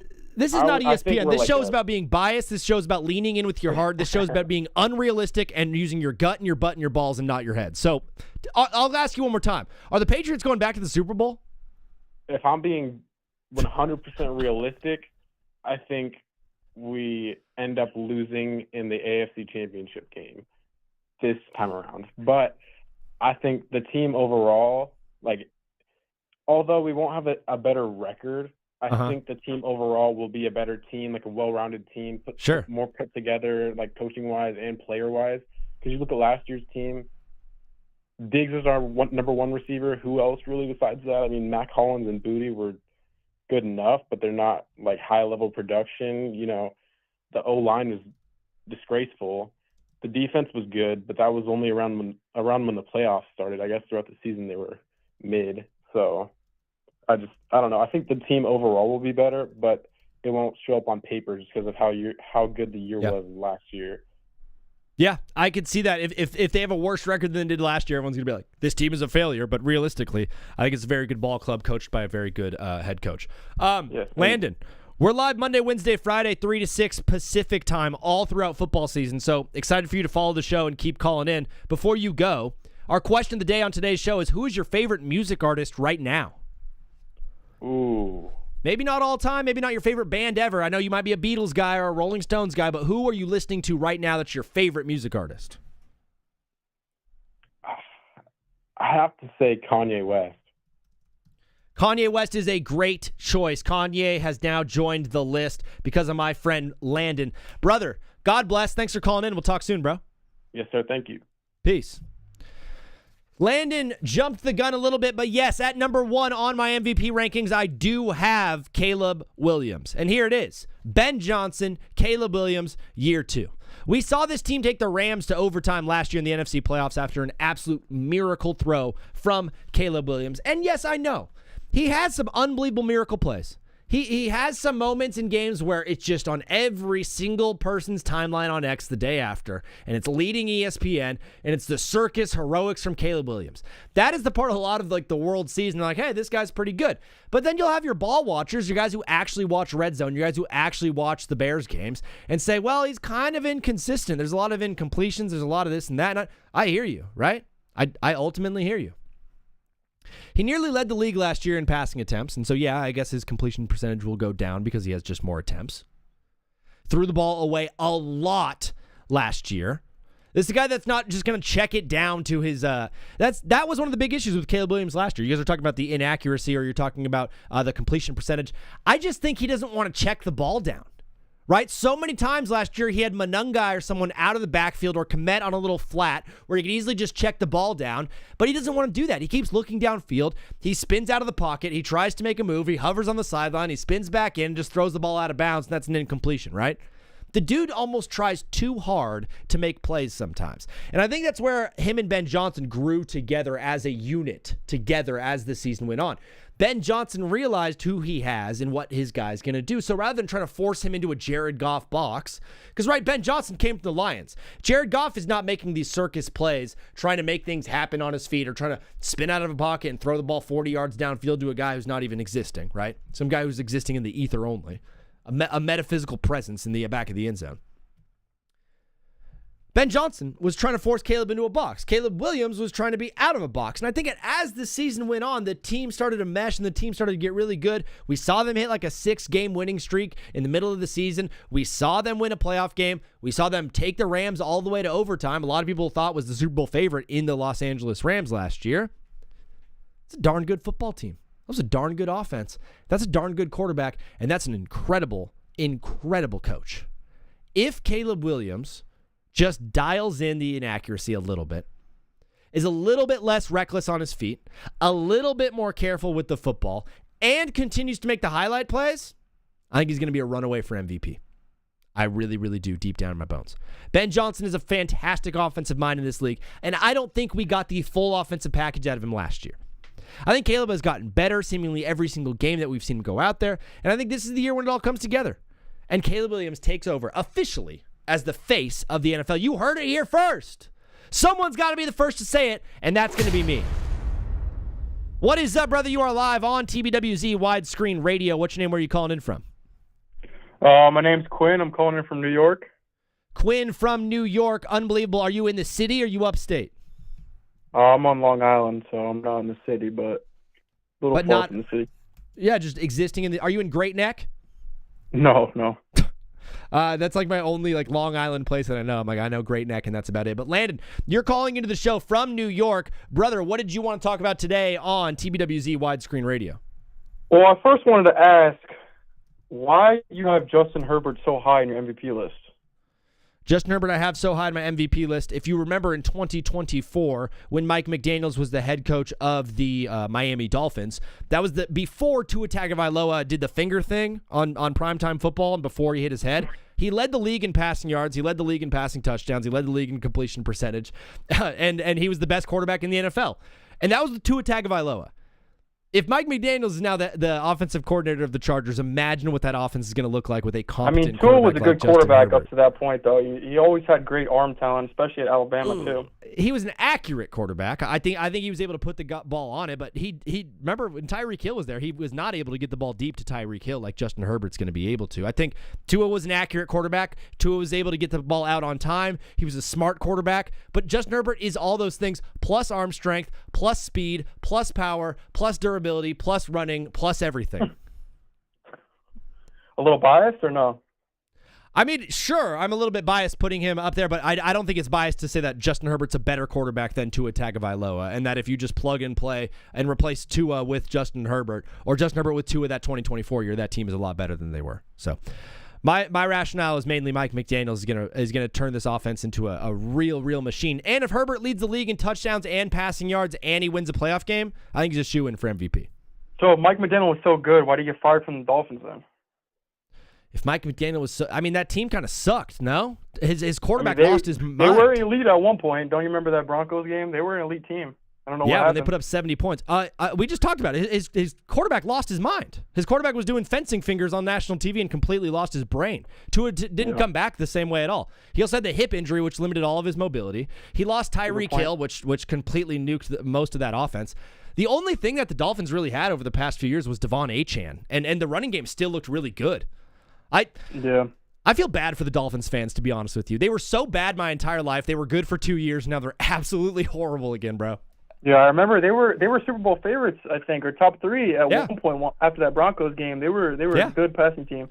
I wanted to go back to that Caleb Williams take that you were talking about, how he needs to be less reckless on his feet. I feel like that's all Caleb Williams is good for, getting out of the pocket and being reckless on his feet. So if you want him to win MVP, you would want him to scramble more out of the pocket and create more opportunities with his feet, not less. I hear that. It's kind of going back to what we saw from Josh Allen and Pat Mahomes earlier on in the career. They were doing all the circus stuff. They were doing all of the extra things. And now we've seen both those guys kind of chill out a little bit. You know, Josh is more willing to throw the ball out of bounds from the pocket. You know, Pat Mahomes is willing to take a sack. Whereas before they were like trying so hard to do absolutely everything and play hero ball. And I think that's where Caleb's at, and I think that's where we kind of see a little bit of the struggle. But yeah, I think it's a fine line. It's like, if you're Ben Johnson, are you going to try to rein him in and keep him in the pocket and try to bring him into the system and use his arm talent? Or do you want him to be the blossoming, beautiful quarterback that he could be? It's a super fine line. It's going to be a tough one to navigate, but I'm excited to see what happens. Quinn, are you a Giants fan? No, I'm actually a Seattle Seahawks fan. I've been a Seahawks fan like my whole life. Are getting... Like, I don't know why the Seahawks are getting disrespected, but it feels like no one's really talking about the Seahawks having a chance to win the Super Bowl just because the Rams got Myles Garrett. Yeah, and they had some safeties that left. It's complete, utterness, but it's whatever. Yeah, I think Sam Darnold's going to be elite again in this coming season. I think the defense is going to be awesome. I've got high hopes for Seattle. Are you thinking Super Bowl again, or do you think maybe we got to pump the brakes a little? It's definitely tough to top the season they just had last year. They had one of the best teams ever, and I'm going to say that, ever. Yeah. Top 5 team of all time. Wow. And officially? I think so. Top 5 team ever. Okay. Quinn's top 5 teams of all time. Maybe on a later show, we got to get your top 5 teams in the history of existence. All sports, too. We could talk about that. But that was my next point. 2017 Warriors or last year's Seahawks? Oh, I'm going to have to say the Warriors just because of KD. Just because KD. Quinn, bro, I love when someone comes into the show and wants to have a little bit of an argument, but also is able to talk ball and have a good time doing so. So, dude, I really appreciate your call and you following the show and being a part of this thing. Anything else for the people on your way out? It's been a great call. I was going to ask you, speaking of the Seahawks, how come you don't have Sam Darnold on your top 10 list? I mean, Bijan over Sam Darnold? Don't you think that's kind of ridiculous? Sam Darnold is my guy. I did play against him in high school. He absolutely ran a train through me and my entire team. And the last football game I ever played was against Sam Darnold. He was very awkward after when I tried to say what up to him. Listen, I love Sammy D. I love Sam Darnold. I think he's going to be great. Can he win MVP? I feel like the story of your team is very dependent on if your quarterback can win MVP. And right now, the story of the Seahawks, if they have success again, is probably going to be the defense. That's why I have Stafford a little bit lower. Like, if the Bears go to the Super Bowl, it's because Caleb, right? If the Chargers go to the Super Bowl, it's because of Justin. Same with the Bills. But with the Seahawks, I think it's going to be more the defense that might win it for them. So that's why I don't have they need a good run game this year, too. Their run game is definitely going to struggle after losing Kenneth Walker. But what's up with Charbonnet? Is Charbonnet starting the season out? I'm not sure. He tore his ACL, I think, mid-season last year. But yeah. He might lose that starting role to that rookie, Jadarian Price. He looks pretty awesome during training camp, so it could be a tough running back committee there. Yeah. Well, prayers up for Zach Charbonnet. He's got a great name. Brother, before you go, we do a question of the day on this show every day, and today's question of the day is, who's your favorite music artist right now? I know you maybe your favorite band is Oasis, but your current favorite music artist right now that you've been jamming to over the past couple of weeks? That's a good question. Thank you, bro. I try my best. Someone in the chat said Tom Brady has a better chance to win MVP this season than Justin Herbert. What a jerk. I mean, Justin Herbert's choke of all choke, but we won't go there. All right, Quinn, it was nice having you, brother. I'm going to say Zach Bryan. Zach Bryan is my favorite artist right now. There you go. Zach Bryan, I absolutely love it. Quinn, God bless. Thanks for calling into the show. We'll talk soon, bro. Have a good one, brother. Peace. Guys, thank you for following the show. If you do or if you don't, whatever it is, I appreciate you guys being a part of this. We talked MVPs. We're going to continue to roll with some NFL stuff as this show goes on for the next couple of hours. We're going to be moving into fantasy football sleepers. I have 6 of them for you guys to draft in this year's fantasy football draft. What is up, brother? You are live on TBWZ Widescreen Radio. What's your name? Where are you calling in from? Zach, this is TJ from Boston. Am I too late to get in on this MVP conversation? TJ from Boston. No, you are not, brother. Let's talk MVPs. First of all, I went to BU. I lived in Brookline. What part of Boston are you in, TJ? Oh, no way. I'm in East Boston. I went to Suffolk, so. There you go. A friendly rivalry between a couple of nerds here, me and TJ going at it. Brother, yeah, MVP. Before you say anything nasty, I do have Drake May in my top 10. He just did not make my top 7, so I'm going to preface it with that. There you go. I agree. He had a great year, but there's definitely some more development to come. But, Sure. Unrelated to the Patriots, I'm wondering, in our lifetime, are we ever going to see a non-quarterback win MVP again? I mean, I don't have it off the top of my head, but when was the last time we saw a non-quarterback win MVP? Well, I believe it was Adrian Peterson, but there was a heck of an argument to be made for Christian McCaffrey, I think in 21 or 22. Yeah, a little fact check. You're correct. In 2012, Adrian Peterson won MVP. He rushed for 2,100 yards and was unbelievable. So it's like it has to be a miracle for a running back to win MVP. But if you just take the word value at face value, the most valuable guy in the league the past 3 years has been Christian McCaffrey for this 49ers team. He is the entire offense. He's absolutely everything. No one touches the ball more than he does. I think it's not going to happen, TJ, until you and I get MVP votes, though, bro. Oh, my God. I mean, I could definitely see the day. It's going to be a long, long time. But what do we think? A guy like Jamar Chase or Justin Jefferson realistically has to do in a year to win MVP? I don't think it can be a wide receiver because theoretically a wide receiver can only, accrue stats if someone passes the football to them. So there's a big if there. Yeah. I think it's going to be a running back. The only other situation is if there's a safety that has 100 tackles and somehow sacks the quarterback 4 times and gets 12 picks and scores 4 touchdowns, also is a kick returner and returns 4 touchdowns for kickoffs. That could be it, but realistically for me it's going to be a running back or it's going to be maybe a DB one day. I don't know though, dude. It's why has it just become this quarterback award? Why can't we just make it? I know the offensive player of the year is a thing, but that's almost like a non-quarterback award, and there's the quarterback award. It feels like we need a new award, maybe. Yeah, I agree with you. I think if there was ever a time for it to happen, I don't know if you remember the year. You were just talking about it, 24, and I know the media is not a huge fan of Tua. Tyreek Hill was going off before he hurt his leg against the Titans. That might have been the year. Yeah, I remember they famously lost that game against the Titans that they needed to secure the first-round bye. They did not get it, and Tyreek Hill got hurt. It was kind of just, bro, what? I know you're from Boston, so you see a couple of Miami guys rolling through here and there. I feel so bad for those Miami Dolphins fans, bro. Yeah, I mean, they're actually the only team in pro sports that hasn't won a playoff game in 25 years, so... Yeah, unfortunately, my Los Angeles Angels are coming up on that mark as well, which is very, very sad and very tough to think my team is as bad as the Dolphins. But you mentioned you wanted to talk a little bit of MVP. I have, of course, Caleb Williams famously at number 1. Who do you have as your most likely MVP for the upcoming NFL season? No, I definitely think Caleb Williams is a good pick. I think I would honestly lean a little bit more Herbert because I know it's a lot of narrative driven now, and I feel like there's going to be Herbert has no help, and then the Bears got Ben Johnson and everybody over there, so I feel like the media could go Herbert over Williams. Yeah, I mean, you said it yourself. It has become much more narrative-based. I think one of the big reasons Stafford won it over May last year was because Stafford was older. And we're like, he's never gotten one yet. And Drake May has plenty of time. You know what I mean? Like, that's not the spirit of the rule. The spirit of the rule is who's the most valuable guy on the best team in football. It's not like, oh, because he's 40 years old, we're going to give it to him. Or because he's got a new head coach or new offensive coach, we should give it to him. But you and I aren't making decisions, TJ. But when we do, we're going to make them a lot better than the old heads doing it now. Brother, before you go, we do a question of the day on this show. Today's question of the day is currently, who is your favorite music artist? Who you jamming to right now? Oh, man, I know the last guy said it, but I do have tickets to Zach Bryan at Gillette Stadium this upcoming October. So, Zach Bryan doubling up on the list. First one with 2 votes. I absolutely love it. TJ, thanks for calling. Thanks for following. God bless. We'll talk soon. Appreciate you, Zach. Bye. Peace.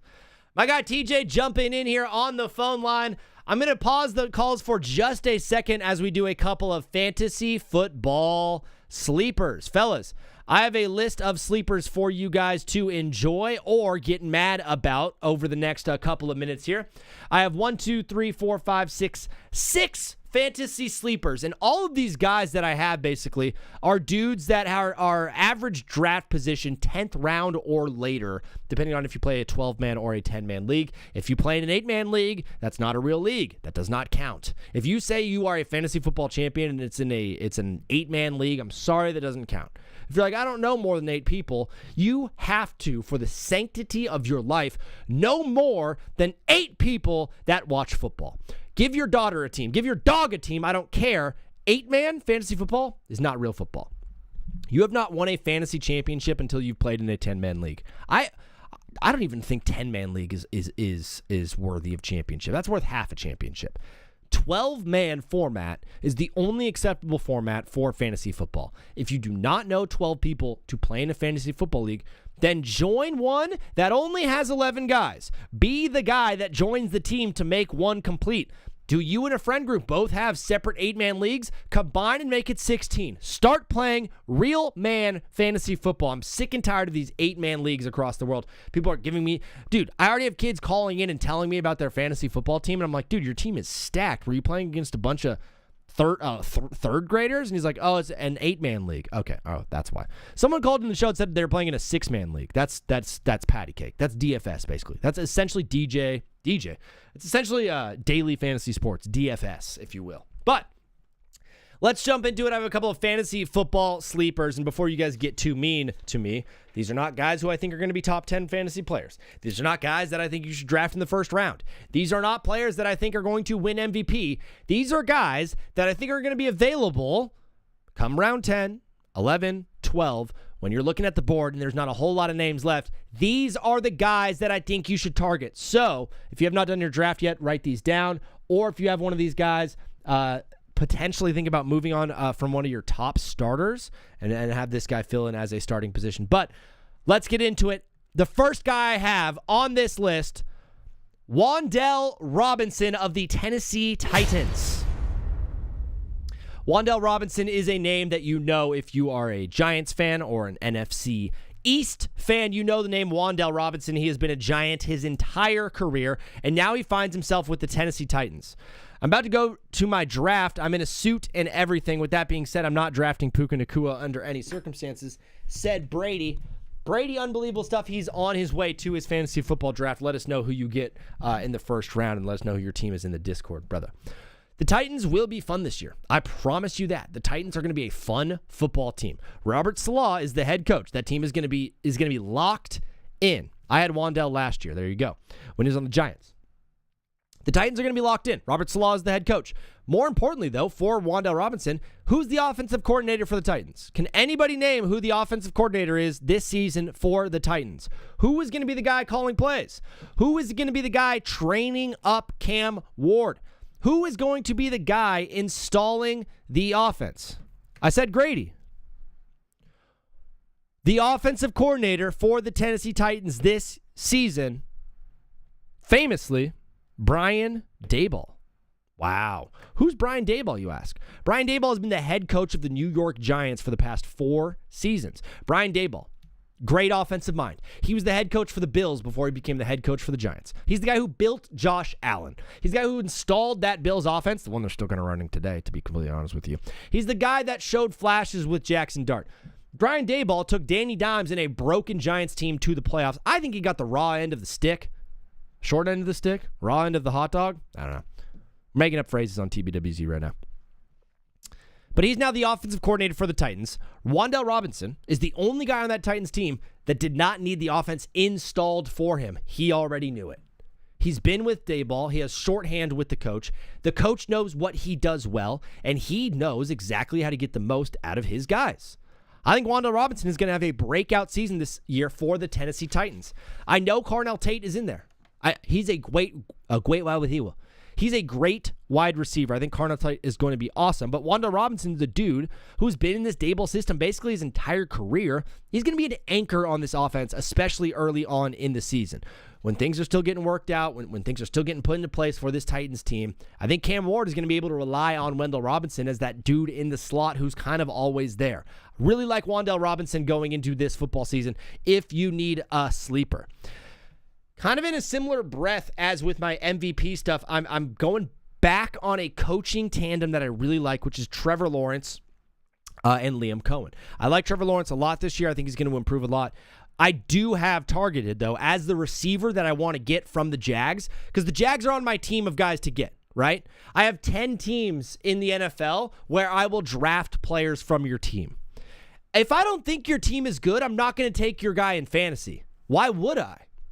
You take Ashton Genty last year because he's really good, and he is. He's a really good football player. But the Raiders sucked so bad, they're not scoring touchdowns. They're losing games late.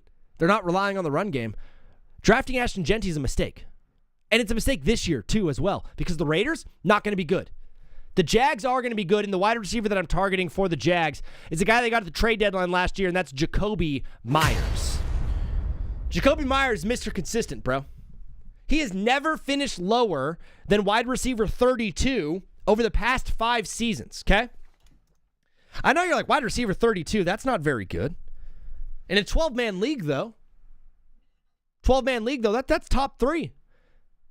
That is a starter in your fantasy football league. He's never finished lower than wide receiver 32 over the past 5 seasons. He's Mr. Consistent. He's going to get targets. He's going to get catches. He's going to get open.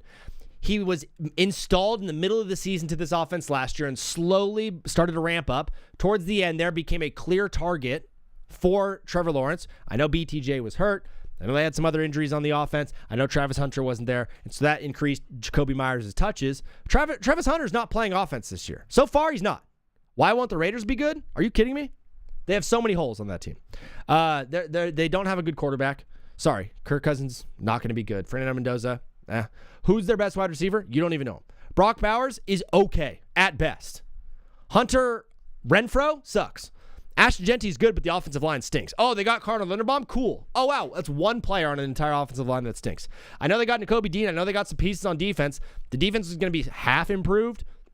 That was a horrible team last year. They got this much better. They play in a division with the Chargers, the Broncos, and the Chiefs, all of which are better than them. That's almost like guaranteed 6 losses right off the bat. They have a tough schedule. The Raiders are not going to be good, bro. They are not. Renfrow isn't on the team. There you go. Renfrow's not on the team. What happened to Hunter Renfrow, bro? There was a moment where Hunter Renfrow was like on his way to being the best wide receiver ever. The years at Clemson were so sick. He was so cool. I think he lost all of his hair and lost all of his juju. Something's happened over there in Las Vegas where guys are losing their hair left and right. Jakobi Meyers is a dude that I really, really like this year because I like this Jags offense, okay? He's going to be an awesome flex or wide receiver 3 in some deeper leagues. I do think the Jags are going to be really, really throwing the rock around. They lost Travis Etienne. I don't think they're going to be running the ball as much as they were last year because they had a solid running back. Listen, they still have dudes that can run the ball. I know they do. But ultimately, I think Liam Cohen in this offense wants to hum the rock. I think he wants to throw the ball around the field. I think he wants to create some plays with his quarterback, Trevor Lawrence. I think he trusts him a lot more. I think Jakobi Meyers is kind of that gadget wide receiver slot, gets a lot of screens, gets a lot of random opportunities. I think he'll have 3 or 4 easy catches a game, easy targets where they're trying to get the ball to him in space. He's very, very fast. Jakobi Meyers could have a breakout season this year for the Jags. MK6, I got Bijan pick 2. Let's go. Yeah, to be honest, fitting him was a weird move. Travion fringe running back 2 flex. Travion is an interesting guy. Travion Henderson's an interesting cat. I'm just worried about the Ramondre Stevenson of it all. Maybe Quinn hit the follow button. Thank you, bro. That means a lot. GNRP said, I wish ESPN Fantasy would add defensive players so you can full draft teams. Not going to lie. That sounds absolutely horrible, but you can do individual defensive players. You can add IDP. So you can add up to 3 IDPs for your team. So you can have team defense, you can have special teams kicker, and then IDP 1, IDP 2, IDP 3. So ESPN does have that opportunity, GNRP. Your commissioner is just not allowing you to do so, which smart guy, to be honest. Thoughts on Dowdle and Flowers or ETN and Metcalf? So many questions in one, B-Rut. I will answer you by this. My next sleeper I have is Chuba Hubbard. Rico Dowdle got a lot of love last year after Chuba Hubbard got hurt. Rico Dowdle got a lot of love last year after Chuba got hurt. Chuba was supposed to have a breakout season last year, and just to be honest with you, it just did not happen, okay? It didn't happen. I still think he's very talented. I still think he's very good at running the football. I think he's going to have a good season this year. There's just something about a guy like coming in with a ton of expectations and not really meeting them that I just like them the next year. He either has 2 options. He either buckles under the pressure, he accepts defeat and says, I'm not a good football player, and he just takes what last year's at face value and is like, yep, I suck. And he just rolls away into the absolute ether of nothingness, or he comes back strong. And I think Chuba Hubbard's the guy that comes back strong. I don't like Jay Jettis this year at all. He's on my bust list. I'm not taking guys on bad teams, and the Vikings are not good, so I'm not taking Jay Jettis. So CeeDee Lamb is on a good team, I'll take him. Saquon is on a good team, I'll take him. Thoughts on Dowdle? You already said that. The Panthers were a team that surprised a lot of the league last year, but I don't think any of the guys in that locker room were surprised about what their team did. Also, Panthers fans are a very passionate fan group. I think they believe in their squad a lot, and if you don't believe in the Panthers, they're not going to believe in you. Wasn't he good like 2 years ago before the injury? Yeah, last year he was battling injury, and he was not very good. I think he bounces back this year. Dave Canales is the head coach over there. He had the boys rolling last year, and I think they continue that momentum into this season. A huge part of that is getting Chuba Hubbard going early, which was a struggle for the team last year. He got injured quite a bit, but he still is 27 years old. He is still in his prime. Doesn't have a whole lot of competition behind him. I think Chuba Hubbard's going to get a lot of touches. I think he's going to play a lot. He's looked good so far in training camp from all reports that I've seen from the Carolina Panthers beat reporters. I like Chuba Hubbard this year to be a late running back. Remember, these are all sleepers. These are guys that you can get in round 9. These are guys that you can get in round 10. If Chuba Hubbard's sitting there at round 8 or 9 and you need a running back, this is absolutely the guy that you go and get. This is a type of guy that you could be like, I'm going to draft wide receiver round 4 and 5, then tight end 6 and quarterback 7, because I know Chuba Hubbard might be there at round 8, okay? This is a guy that you stash away for later in the draft. He's a get-out-of-jail-free card. He's someone that you have later on. I don't think he should be your starting running back, but if you snag him to be a backup running back, you might be in really good hands. When did Tyrese Halliburton join the NFL when I saw this live? That's so funny, bro. That is hilarious. Wow, Chuba Hubbard looks just like Tyrese Halliburton. That's crazy. Wow. Like a slightly more plump version. Jet a bad pick with 9 there. I got Travion in round 14. If Stevenson starts fumbling, it's easy. I don't think Mike Vrabel likes Travion Henderson. I don't think he does. I don't know what it is. I like Travion Henderson a lot. I think he's electric. He was so good at Ohio State. He was so good in high school. He was good last year. He was the better running back last year, dude. He was the better running back than Ramondre Stevenson, but for whatever reason, Mike Vrabel just didn't give him touches. I really don't think Mike Vrabel likes Travion Henderson. I don't know what it is. But watching him run last year, watching him play the way he did. Remember that game against the Jets? Remember the game against the Bucks? He was unbelievable. And everyone's like, fine, all the Boston fans. This is the week we unleash Travion. Yeah. And all the guys on NESN, on NESN Sports. Oh, dude, this is the week, bro. Travion unleashed. Never happened. Never happened. Couldn't do squat in the Super Bowl, but nobody could for that team. I just don't think Mike Vrabel likes Travion Henderson. For that reason, I'm avoiding Travion, but yeah. Dude, there's said, free Travion, bro. I drafted him thinking he'd start last season. No, he doesn't. He's not going to this year either. I'm not going to take a guy on a team that I don't think the quarterback, the head coach likes him very much. You never want to take a guy who's like, oh, I thought he was going to start last year. Now he's going to start this year. If he wasn't starting last year, the odds are probably not going to start again this year. It's not like a coach is going to be like, oh, I just wanted to sit him because he was a rookie. No. Ashton Genty played. Jeremiah Love's going to play. Bill McCroskey-Merritt played. Omarion Hampton played. Quinshon Judkins played. All those guys played. Travion didn't. Why did Travion not play? He's better than Ramondre Stevenson. Nobody in Pats Nation thinks that Ramondre Stevenson is better than Travion. Nobody thinks Ramondre is the future of that team. His breakaway 60-yard run was there. I remember that one. How often are we putting rookies in right away, though? At running back, rookies are starting right away all the time, all throughout the league, all throughout the history of this league. Get that guy in and start running the ball right away. Not with Travion. Thoughts on Zachariah Branch? I like him a lot. He was a former USC Trojan before he transferred to Georgia. He's a good football player. Smaller guy. Smaller, a little bit more undersized. Going to take some big hits. Has to be super, super fast. Good route runner. But like just a better speed guy. Like Mekhi Lemon's a route runner, you know? Jacoby Lane, route runner. Jordan Tyson, route runner. Also big hands. Zachariah Branch is very fast and will get open because of his speed, but I need to see some improvement from his route tree, to be completely honest with you. And that just makes me sound like an absolute idiot because like, route tree, oh, what do you know, idiot? I'm like, yeah, you're right. Another player I have on this list, my first Patriot on this list, Romeo Doubs. Romeo Doubs is currently going in the 9th round, 10th round of a lot of fantasy football drafts. I think it's just because people are so high on A.J. Brown that they're kind of forgetting about Doubs. Butte was really good for the team towards the end of the season. Dude, there was a chance towards the end with Stephon Diggs kind of getting double-teamed there in the playoffs. Butte was one of the main guys for Drake May, for this offense. Right? It was an offense that really, really, really spread the ball around last year between Hunter Henry, between Stephon, between Butte, between a bunch of other random dudes, Travion or Ramondre out of the backfield. McDaniels has always been that way. If you remember the Brady years, there was only one guy throughout the entire Brady years that like year in and year out was going to be a consistent top fantasy guy, and that was Gronk. No other wide receiver in this Josh McDaniels system has truly shined the way that Gronk did. Okay? I think with that being said, the ball's going to get spread around a lot. I think a guy like Romeo Doubs is going to be a pretty consistent option in the slot for Drake May. Drake May likes going there. He really, really does. He likes targeting that position. Doubs is a speedy, fast guy that's going to get behind a lot of defenses. A.J. Brown is going to get a lot of attention from opposing defenses, meaning that the number 2 guy on the Patriots offense, I think he's going to excel a lot. Wes Welker was good, but Wes Welker wasn't a top 10 wide receiver in fantasy football every single year. Gronk was tight end 1 year in, year out. There were years where, like, yeah, Wes had a good season, but, you know, some other guys stepped up. Danny Amendola's here now. Oh, cool. That team has always spread the ball around. I think he's going to continue to do so. With that being said, I think Romeo Doubs has a good season this year. All the talk around the Patriots has been around A.J. Brown, which is very understandable. I think there's a legit chance that Romeo Doubs leads this team in receptions. Maybe not touchdowns, probably not yards. There's a good chance Doubs leads this team in receptions. Over the past 3 years, the Packers have had a huge issue at wide receiver. Consistency-wise, absolutely. Staying on the field-wise, health-wise, yes. It felt like Jordan Love never had a true target. They brought in Matthew Golden.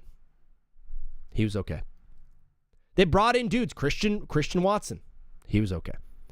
Consistently, year in and year out, it felt like Romeo Doubs was the dude that was showing up for this Packers team. And I think he's going to show up again for this Patriots team.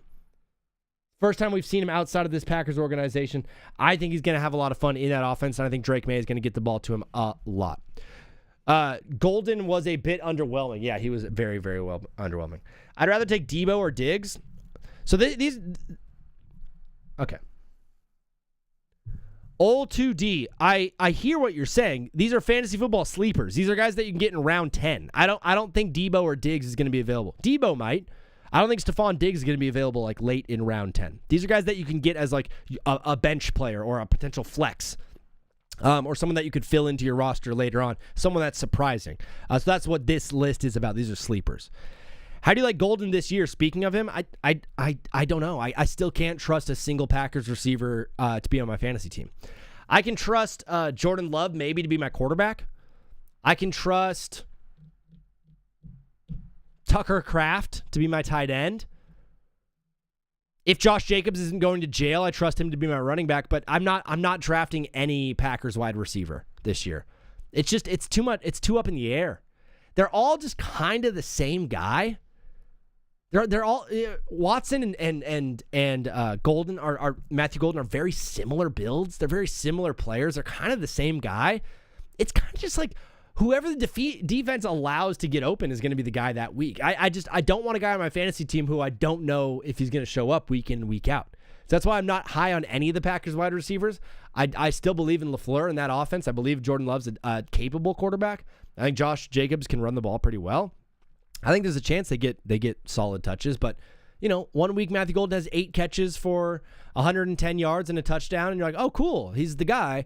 And then the next week he gets 3 targets, and you're like, oh, he's not the guy? It's very, very frustrating. I would avoid Packers wide receivers personally, but I'm not avoiding Romeo Doubs at all. If I can find him in round 10 or round 11, I'm absolutely jumping on the opportunity. Thoughts on Hampton after what McDaniels said? I mean, Omarion Hampton's going to run the ball really hard, man. Omarion Hampton's going to run the ball really hard and really well. Mike McDaniel's offense has always had good running. Good running backs, good running schemes, good running teams. Devon Achane obviously burst onto the scene. But 2 years prior to that, there was another dude leading the league in NFL touches out of the running back position for the Miami Dolphins. The name is escaping me right now. But I think everyone's going to improve in the Mike McDaniel's offense for the Chargers. I think everyone's going to get better. I think Justin Herbert's getting better. I think QJ's getting better. I think Ladd is getting better. I think Njoku is going to have a breakout year, which leads me to my next one. Mostert. There it is. Raheem Mostert led the league in touchdowns. Like, you put a bad running back in the Mike McDaniel's offense, they do well. Omarion Hampton is very skilled, though. What is up, brother? You are live on TBWZ Widescreen Radio. What is your name? Where are you calling from? My name is Jackson. I'm from Oklahoma. Jackson with a T? Yeah, with a T. It's Jaxton. Jackson, my very first Jackson to join the show from Oklahoma, brother. You're calling in to TBWZ. What do you have for the people today, bro? No, I just seen the prompt on the screen with Romeo Doubs, and I was just gonna say I don't trust any Patriots receiver at all. I'm not gonna lie. No, is it a Drake May thing, or is it just a Patriots thing, or what? It's just like the depth they have, and like Kayshon Boutte was used a lot last season. Pop Douglas was used a lot last season. So I don't think it's gonna change much with AJ Brown and Romeo Doubs. I don't think it's gonna change much at all. I mean, Josh McDaniel has always been a guy that spreads the ball around, even through the Brady years and now with the Drake May years. I think a lot of people, though, might be kind of mean to the Patriots because of the schedule that they had last year and thinking they're not going to be good. I mean, where are you at with this Patriots team? Because I keep getting mixed responses throughout from the people who call in. I think the team's really good. I just don't think they were Super Bowl ready last year at all. I think they didn't deserve to make it. I think the Broncos should have made it and would have made it if Bo Nix wasn't hurt. I can agree with you there. You're from Oklahoma. That's a little bit of an NFL wasteland. What team do you find yourself rooting for? The Buccaneers. The Buccaneers. Wow, all the way over to Tampa. I can tell we have a Baker Mayfield fan in the chat. Yes, sir. They didn't extend Baker. He wanted a multi-year deal for $50 million plus, which he definitely deserves. They decided not to extend him. How do you feel about the Bucs situation with their quarterback? I mean he 100% deserves it. I don't understand what they're going for, because if he does play good, he doesn't have to choose to resign. He could definitely take his talent somewhere else. And I'm just like, it's their fault for losing him if they do. I'm 100% with you. If they let him walk, it's a mistake, dude. I think Todd Bowles should go well before they get rid of Baker. A funny thing, I'm a USC Trojans fan. Lincoln Riley is obviously my head coach. Does my team have any chance of winning the national championship with Lincoln Riley as my head coach? He couldn't do it with us, so I don't think so. Every time an Oklahoma guy, a Sooner calls in, I'm just like, hey, what about Lincoln Riley? And they're like, I don't want to talk about Lincoln Riley. Yeah, no, that guy, he's a traitor. He is obviously college football is very, very soon. I think we have kickoff in like 17 days. Last year Oklahoma was really good through the first 6-7 weeks of the season. And then we got to the Cotton Bowl game, basically against Arch Manning and Texas. Your quarterback was hurt though. Like there's no shot around it. John Mateer's hand was broken or something. Are we going to see him return to that early season form? I mean, dude, have you seen the videos online? The dude's a tank. Tell me, man. Paint the picture. Tell us. Yeah, no, I think we should be good if he could just keep himself healthy. Yeah. The defense is still as elite as it was last season. We didn't lose much pieces. It's my only worry is too the offensive line. The offensive line hasn't been good for years. So. But Brent Venables is going to have that defense rolling. You guys obviously made the college football playoff last year and then lost to Alabama. Did that feel like? Are you happy about last season, or is there more playoff appearance in like 4 years? So I mean, I'm happy for touching the playoffs. Yeah. I think we can go deeper this year. I think our team. Yeah. I mean, it hasn't gotten necessarily better, but I think even as we were last season, I think we can have like a 10-2 season. Yeah. And make it. Jackson, I'm so fired up for college football, bro. I know we do a lot of NFL on this show, but we're going to be covering a ton of college football once season gets rolling. So hit that follow button and keep calling in and be a part of the show. Before you go, brother, today's question of the day is who is your favorite music artist right now? I know you might have a favorite band or a favorite all-time, someone who you love more than anyone, but right now, over the past like 2-3 weeks maybe, what music artist have you been jamming to the most? I don't know, man. Bruno Mars he's a hit. Bruno Mars has entered the chat officially from my friend Jackson from Oklahoma. Brother, hey, God bless you, man. Thanks for calling. Thanks for following. We'll talk soon. You too. Have a good day. Peace. It's my guy Jackson from Oklahoma calling in to TBWZ Widescreen Radio. Do I panic about McDaniels talking about Hampton? No, this is not panic time. Hampton's going to get majority of the carries there. I know Vidal is still going to get some run in there. Listen, he's always going to have different guys doing different things. Omari Hampton is going to be more the bell cow. He's going to be the guy that just goes in there and does the dirty work and does his thing and gets most of the touches. I think he leads the team in carries and rushing attempts. But realistically, I think the Chargers are going to throw the ball a lot. I really do. I think the Chargers are going to throw the ball a lot. I also do think they'll have leads late in games. So does that mean Hampton is going to be getting a lot of garbage time kind of runs? Maybe. Or are those going to go to Vidal? I would still draft Hampton if I got him in the second or third round. But first round, not going to do that.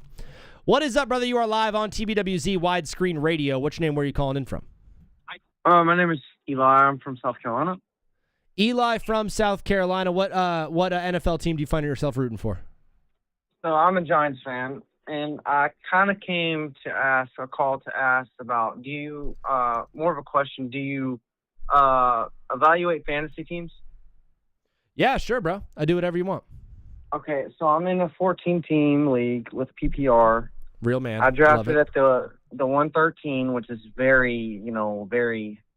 Yes, you got on the turn. Yeah, very late.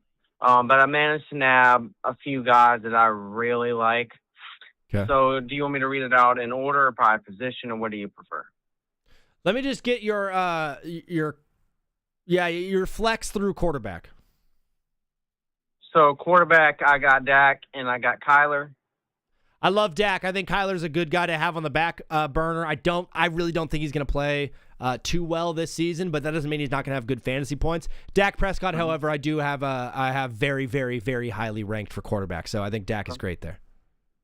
And then for running back, I got James Cook and Omarion. And then also on the bench, I have Jonathan Brooks and Tyrone Tracy. I think your starters are obviously good. You know, the bench depth is not going to be good in any 14-team league, so I'm okay with that. If one of those guys goes off, I would lean towards maybe moving one of your top-end guys. But, yeah, I think you got a couple of solid running backs who are going to get a ton of touches. Yep. And then for wide receiver, I have Devontae Smith and Emeka. And then on the bench, I have Mekhi Lemon, Josh Downs, and Trey Harris for wide receiver. And Luther Burden. Sorry. Man, I like the depth a lot. I think Trey Harris could potentially be good in that offense. He's more of a big shot play kind of guy. So if he gets into the offense early, he might be great. Luther Burden is someone I really like when he gets back from injury.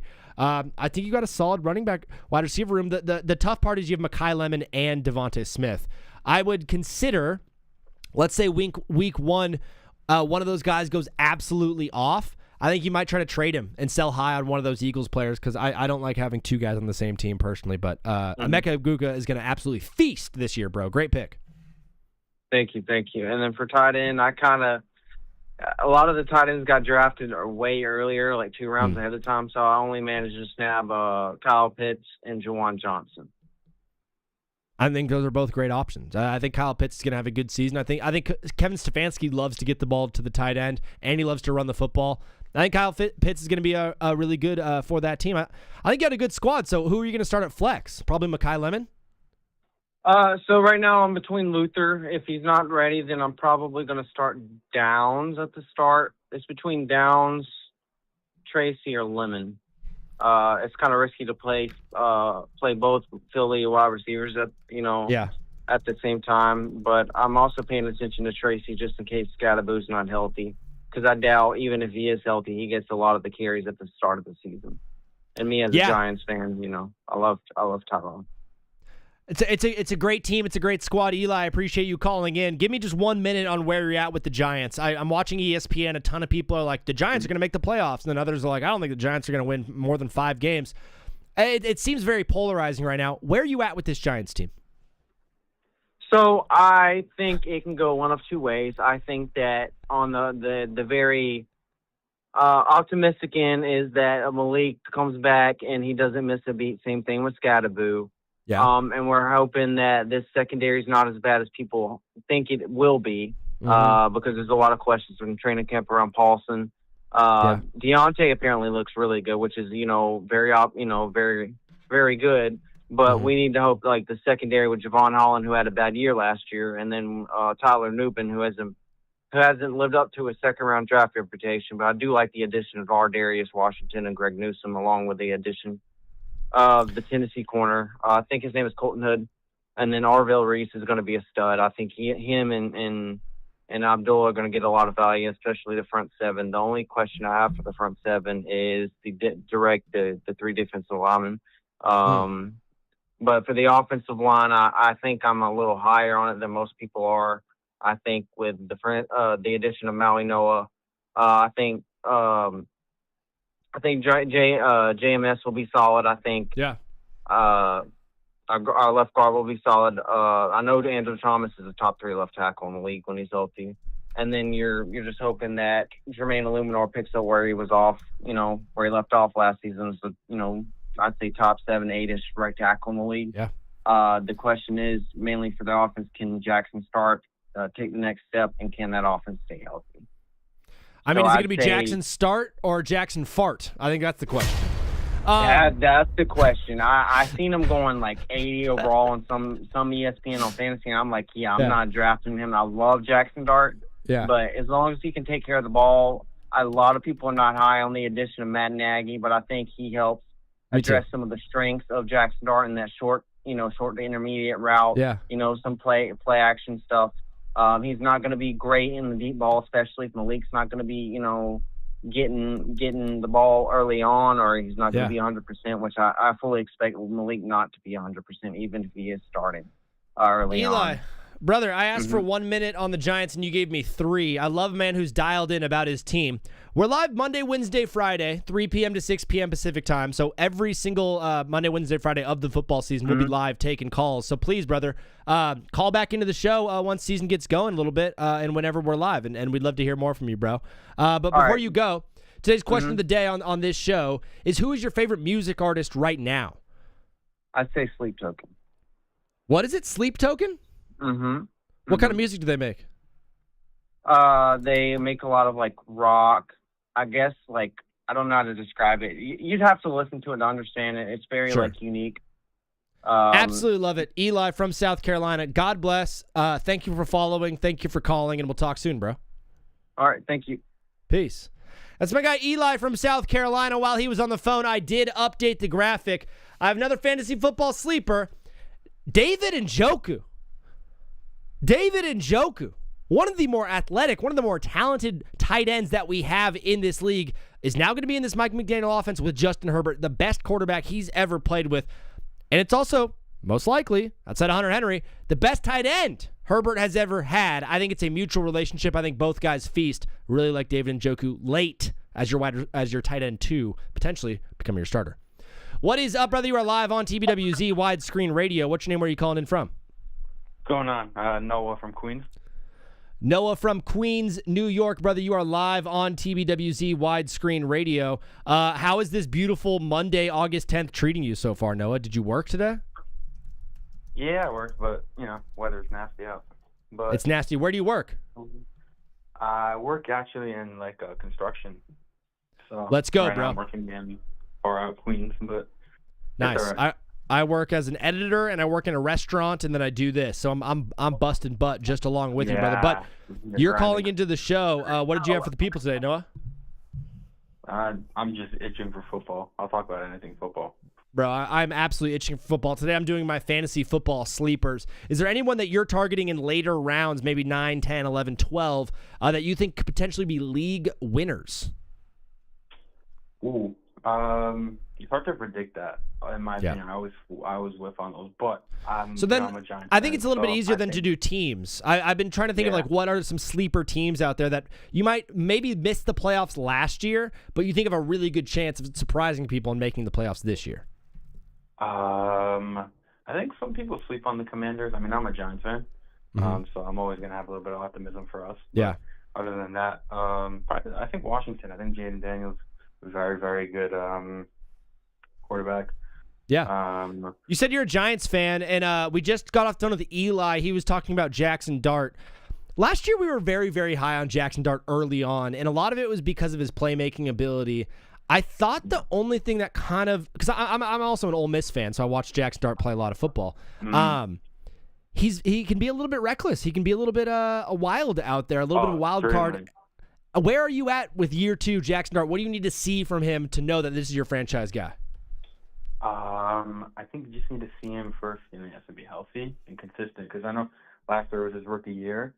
Started off like pretty good. Well, he started off okay, then he started playing well, and then once Dayball got fired, it all went to Bro, I think Dayball got fired. Like, I don't know about you, bro, but I don't know if Dayball should have even been fired at all.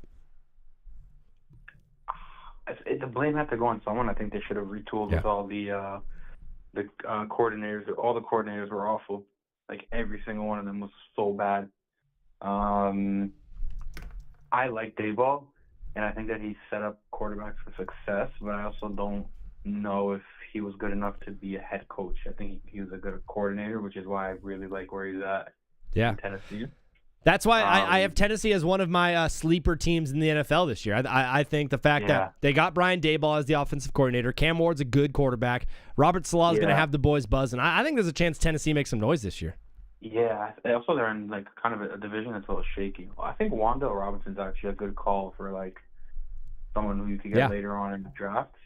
Yeah, absolutely. He's going to get a lot of targets because they paid him a lot. So and he's used to the Brian Daboll system over there in Tennessee now, so I think he's going to have some success. Noah, then on the flip side, how about a team that made the playoffs last year that you see missing the playoffs this year? Steelers is a great one. Aaron Rodgers, Mike McCarthy, one last ride. Is that the most boring team in football? I think yearly they're the most boring team, but it gets fun like at the end because they'll face Baltimore and it's always fun, but they're so boring. They are so boring. They're so boring. We were talking about this with the guy from Oklahoma who I'm blanking on, Jackson, but Baker Mayfield, Pittsburgh Steelers, next season, collision course. What do you say? You know what? I can see it because they never want to suck enough to be a top, like a bottom 5, bottom 10 in the draft, or top 10, top 5 in the draft. But they're never good enough to like win a playoff game. So I could see them panicking and McCarthy getting his quarterback. But it's just like, why would if I were them, I know it's like so like anti-football, but just tank and get a good player. That's it. Tank and get a good player. 2027 draft class is absolutely stacked. Noah, unbelievable, bro. Thank you for calling in the show, and thank you for following. Yeah. Before you go, today's question of the day is going to be, who's your favorite music artist right now? What's up, George? It might not be your favorite band of all time or your favorite rapper of all time, but who right now are you just bumping to the hardest? I like Rufus the Soul a lot. They're a really good group. They make great music. Rufus Du Sol is a great shout, brother. Unbelievable. Like I said, we're live Monday, Wednesday, Friday, every day of the football season. So please, thanks for calling, thanks for following. God bless you, and we'll talk soon, bro. All right, you too. Take care, man. Peace. My guy George saying what up in the chat, fellas. We're doing fantasy football sleepers. I just gave you David Njoku. I have one final sleeper to give you guys. And it's not a sleeper in the traditional sense, but I promise you, this pick, if you make it, is going to help you win your fantasy football league more than any other pick that I gave you today. The Eagles' defense is going to win your fantasy football league. I'm telling you right now, this defense is going to be unreal. Did they lose some pieces last year? Yes. Did they already have depth to replace them? Yeah, they did. Vic Fangio, back. Vic Fangio is a type of guy who loves to get after the quarterback. Yo, we just got to follow on Twitch. I haven't gotten a follower on Twitch in 2 weeks, bro. Not Broken, hit us with the follow. Thank you, dog. You are the absolute man. This one's for you. Rest in peace, my granny. She got hit by a bazooka. The Eagles' defense is going to be so elite. I know a lot of people are talking about the Texans' defense. I think the Texans' defense might even go round 7, round 8.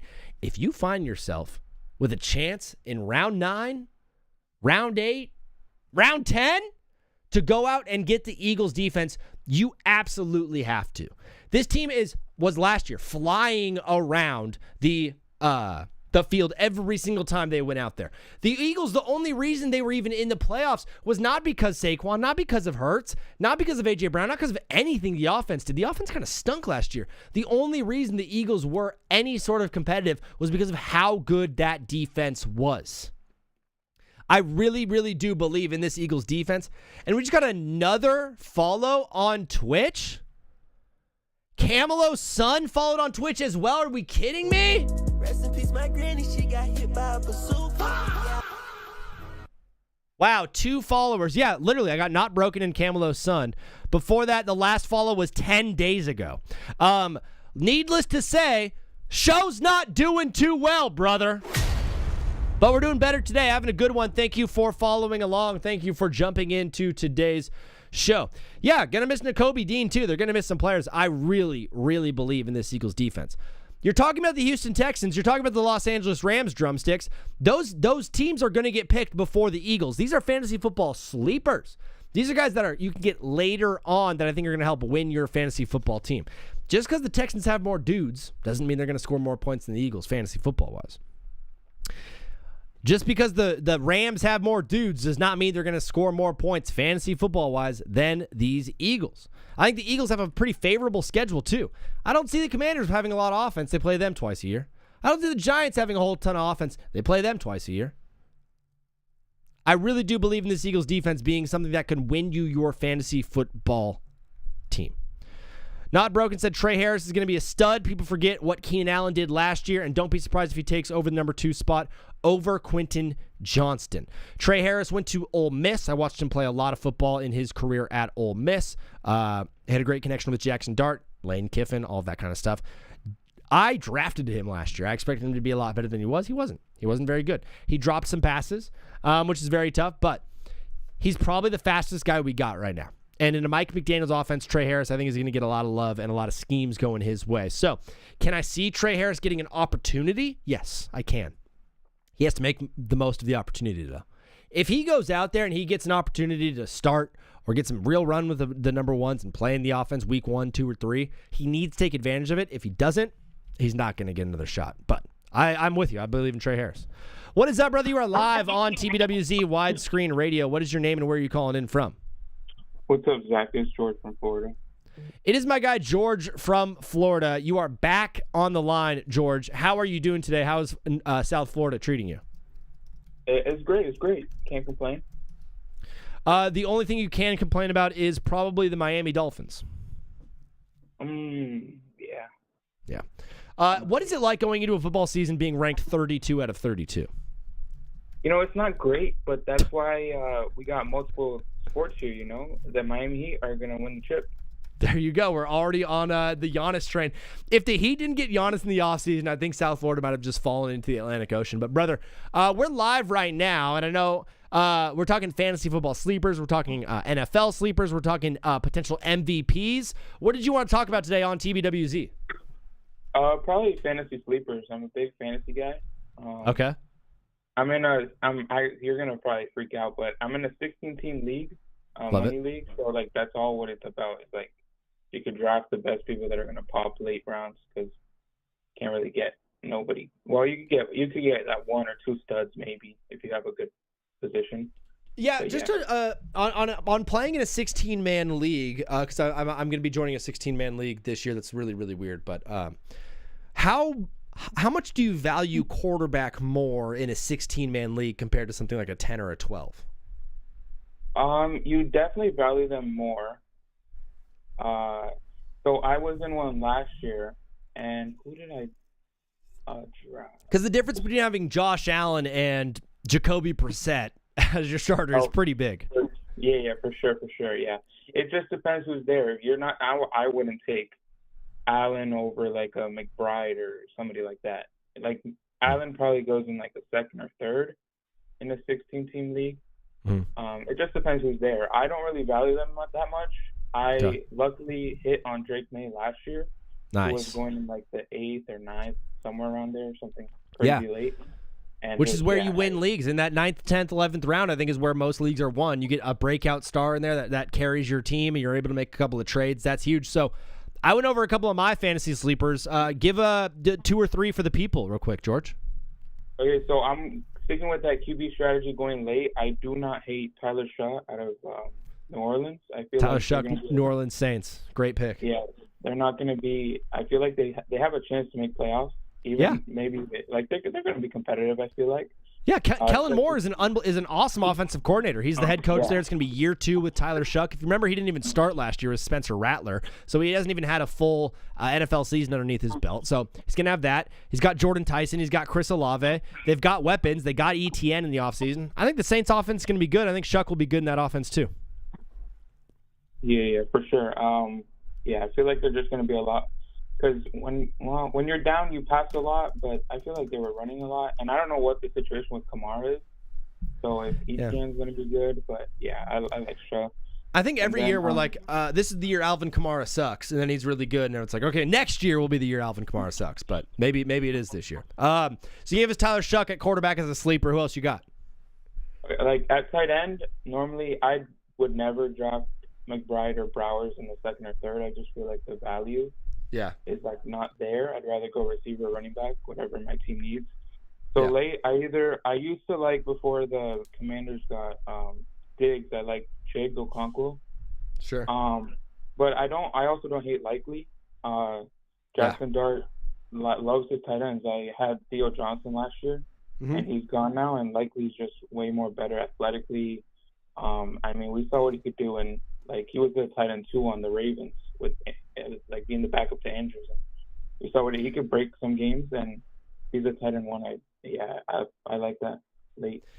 Yeah, I like Isaiah Likely. Theo Johnson is still on the Giants, so he might steal a couple of touches, but Isaiah Likely is by far the better wide receiver there in that room. I think Isaiah Likely does get some solid touches for the Giants there in that spot. I think he's going to be really good. Tyler Warren right now is the tight end that I'm targeting more than ever. If I can get him in round 5 or 6, absolutely I'm jumping on Tyler Warren. Oh, for sure, yeah. I feel like, but like we're talking sleepers, I feel like sleepers is like 9. But Warren could, if you can get Warren in the 6, I'd take him. I know I'm a Chargers fan, but my tight end sleeper this year is going to be David Njoku. I just think him in that offense is probably the best tight end Herbert's had. And for Njoku, Herbert's the best quarterback that he's had, maybe outside of the Baker year. But realistically, I think Njoku could have a big pop this year. Yeah, I like that. It's a good thing that Keenan left, because if Keenan was there, there's so many mouths to feed. You got Ladd, QJ. I mean, and then Njoku probably is it. Or Harris could have a good year, I think. Yeah, we could see Trey Harris having a good year. I think there's always going to be someone in that offense that kind of just pops up out of nowhere, and I think this year, I think it could be Trey Harris. I'm excited and nervous at the same time for my Bolts, but ultimately just optimistic. George, do you have any more sleepers for the people? I'll give you one more of the receiver from Tampa, McMillan. I think it's the first name was Jalen, maybe. Not the Panthers. Ted McMillan, Tetaroa. No. He plays for Tampa. He's the receiver, probably 2 on the depth chart, because they lost Evans. Godwin's always injury prone. And that's why I like him. I mean, Baker's playing for a contract. So he's gonna have to ball out, I think.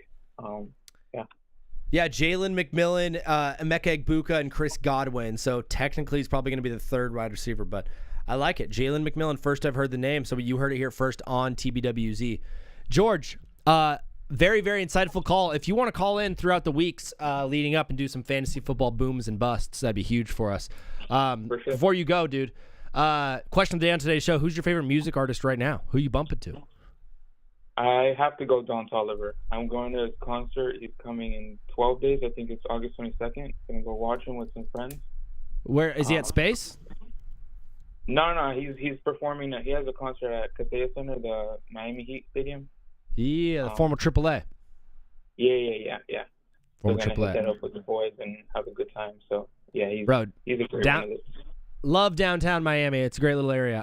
George, unbelievable stuff, bro. Thanks for calling. God bless. We'll talk soon, bro. Yes, sir. Peace. Peace. Yeah, fellas, we got a decent amount of you guys in here, and if you've been watching throughout most of the show, I appreciate you a lot. What I'm really looking for throughout the next couple of weeks as we head into full-time football season with this show and with most sports radio around the world, what I'm really looking for is people to call in maybe with their own segment, right? So let's say Ethan right there, asterisk prime, is like, hey, can we talk about baseball? Maybe Ethan has a segment on Mondays. He calls into the show every single time, and he has Ethan's 2-minute report on what happened in baseball. That'd be really, really cool. And then you could create your own following from it, right? Trey calls in almost every show, and we do about 10 minutes with Trey, and then he blasts his Instagram, and people go follow him because he does sports content. Not Broken's chatting about the Chargers. If he wants to come into it in a Chargers report, that'd be really cool. If you guys if George wants to call in and do Here Are My Fantasy Booms and Busts, and he calls in on Friday, and so when we're setting our lineups, we have George's Fantasy Booms and Busts. I absolutely love the idea of you guys creating your own content. And showing it to the people and calling in with it rather than just chatting and saying like, hey, talk about this. Maybe you call into the show and lead us in a beautiful discussion. So that is my hope. If you guys are here in the chat and you want to do something like that, I think that'd be absolutely awesome. And then we could just grow a community really of you guys producing and doing your own content for the show. Not sitting here saying I need to outsource content, right? I'm not trying to be like some mooch, a leech, but I'm busting my butt hard to make this show happen, and if I can get any help from you guys, that'd be absolutely huge. I do top 7 lists. Maybe JV Sports is like, we got the JV Sports Live top 5 of the week, and you're giving us your top 5 oranges. I don't know. Things like that. So whatever you guys want to do to help this show would be absolutely awesome, or if you don't want to do anything at all, I totally got you. Yeah, George just said he got me. He'll do his fantasy booms or busts or something like that. He'll pre-produce a segment.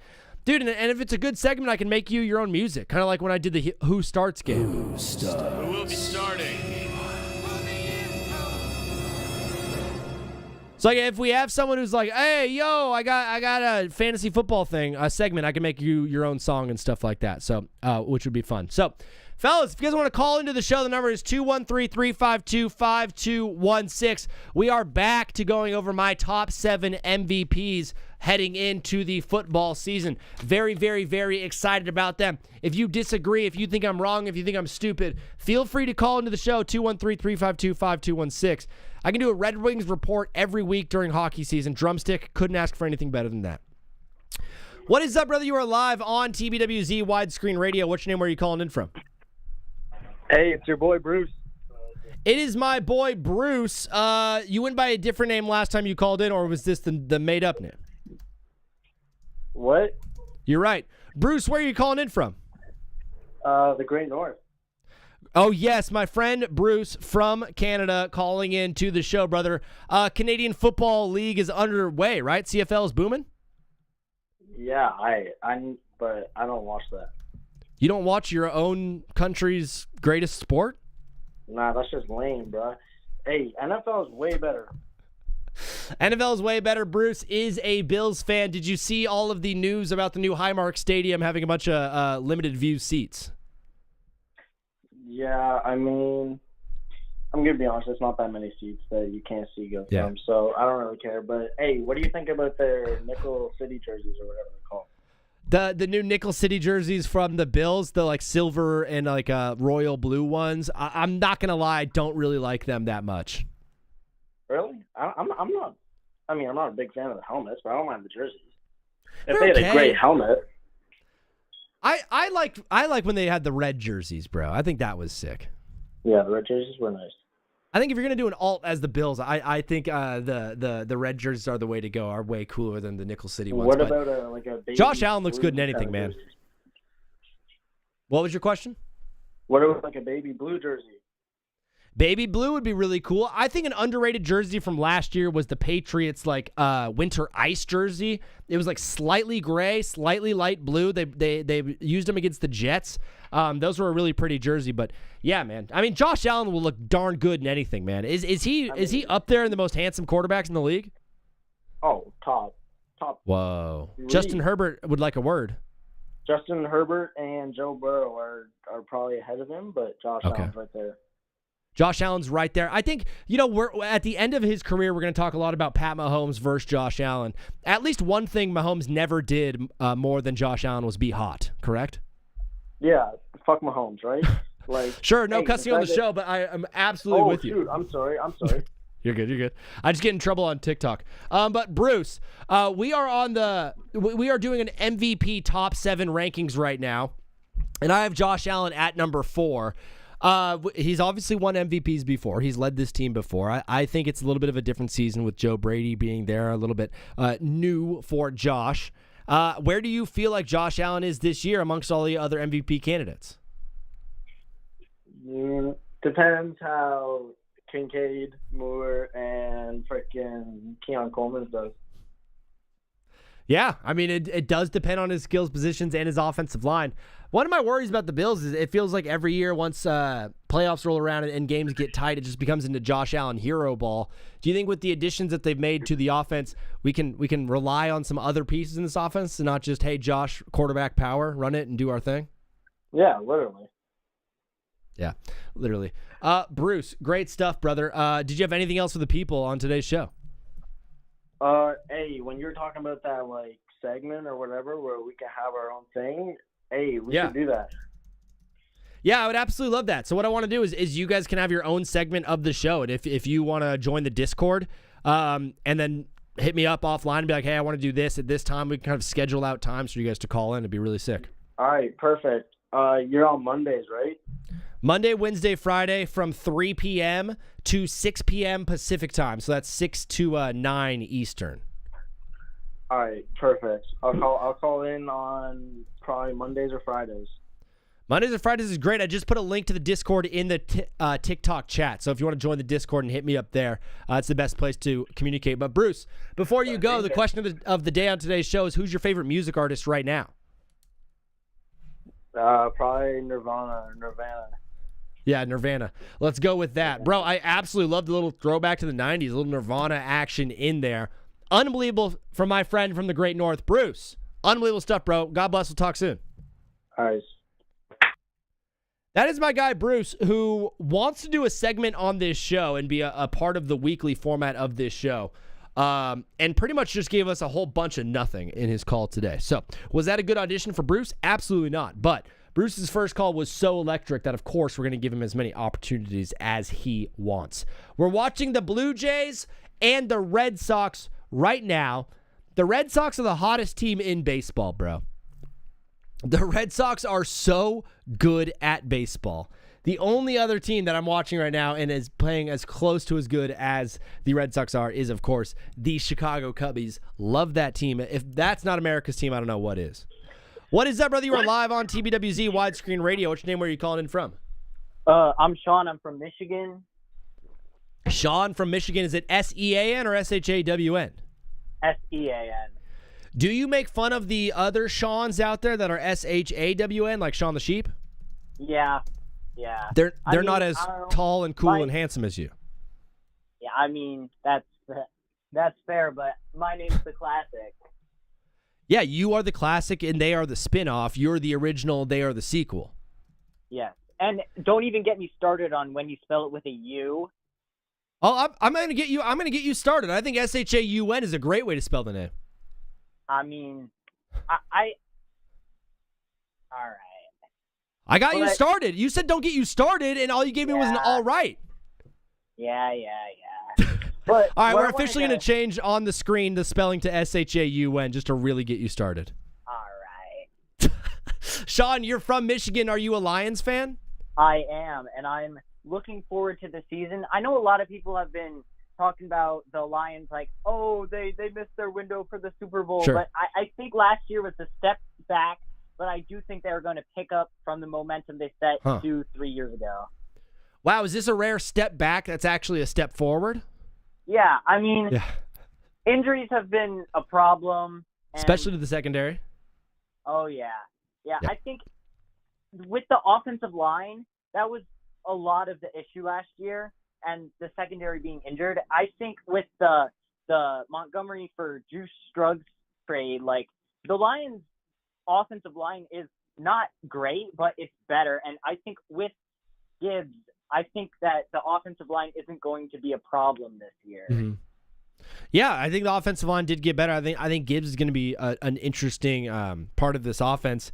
It's a guy that's not 50-50, but he's split time in the backfield with David Montgomery his entire career. Are you nervous at all about him getting the more touches, or do you think it's going to just be completely roses and daisies? I mean, at the end of last year, Gibbs, I feel like, did get more touches than Montgomery. And I know Pacheco is injured and isn't going to play as well as Montgomery did, but I think Gibbs will be able to pick it up. And I think Gibbs is the best running back in the league. I know Bijan and McCaffrey are often brought up, but yeah, Gibbs is electric. I'm very excited to watch him play in this offense. DMC is going to be the absolute man, as he always is. I think a big thing that people are looking out for is Jared Goff. It feels like this offseason, Jared Goff is finally getting the love he deserves. He was pretty much top 5 in every quarterback stat last year and got 0 love the entire time because they think he's a system quarterback. They don't think he's a legit talent. If you were just doing rankings of all 32 starting quarterbacks, where do you have Jared Goff amongst his peers? I probably have him at 5 or 6. I mean, you have to have Lamar, Mahomes, and Allen at top 3. Like, that's just a given. Sure. And then I have Herbert. Burrow and probably Justin Herbert above him, but other than that, I don't see Caleb Williams above him. I think he's definitely the best quarterback in the division. Is it fun watching the Vikings completely implode and having a quarterback battle between two bum quarterbacks when your entire life you spent being that bum franchise that no one cared about, and now you get to watch the Vikings just absolutely burn down? Oh, yeah. I feel like the Vikings are just the Cleveland Browns in the NFC now. I mean, you heard it here first on TBWZ Widescreen Radio from Sean from Michigan. Officially, the Vikings are the Cleveland Browns of the NFC. I love the take. Are you also a Go Blue man, or do you hail State? Oh, Go Blue. Go Blue. Bryce Underwood. Last year, paid him a lot of money. He was a freshman, very, very young.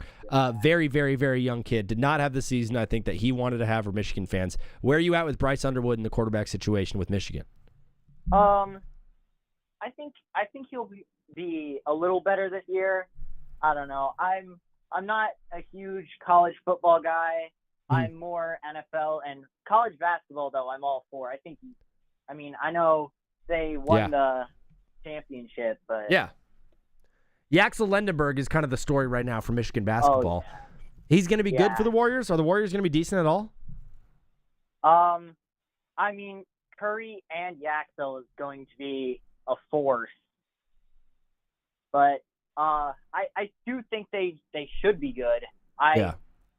The Warriors didn't play up to the Warriors roster-wise should have played better last year, finished in the play-in, but I do think Yaxel will really help them. I like it. Sean, dialed in. Great stuff, bro. Before you go, question of the day on today's show. Who's your favorite music artist right now? Who you bumping the most recently? I've been listening to a bunch of System of a Down recently. And nice, bro. Aerials in the sky. System of a Down, great band, great stuff. Sean, thanks for following. Thanks for calling. God bless, man. We'll talk soon. Yeah, can I just ask you one question? Sure, bro. What do you think of the Panthers' sparkly helmets from the Hall of Fame game? I think the sparkling helmets were glittery and beautiful, and Roger Goodell's ultimately, his goal is to grow the game. So with the community that likes to wrap themselves in rainbow flags, if that brings them to the game of football, then I'm all for it. You know what I mean? More, yeah.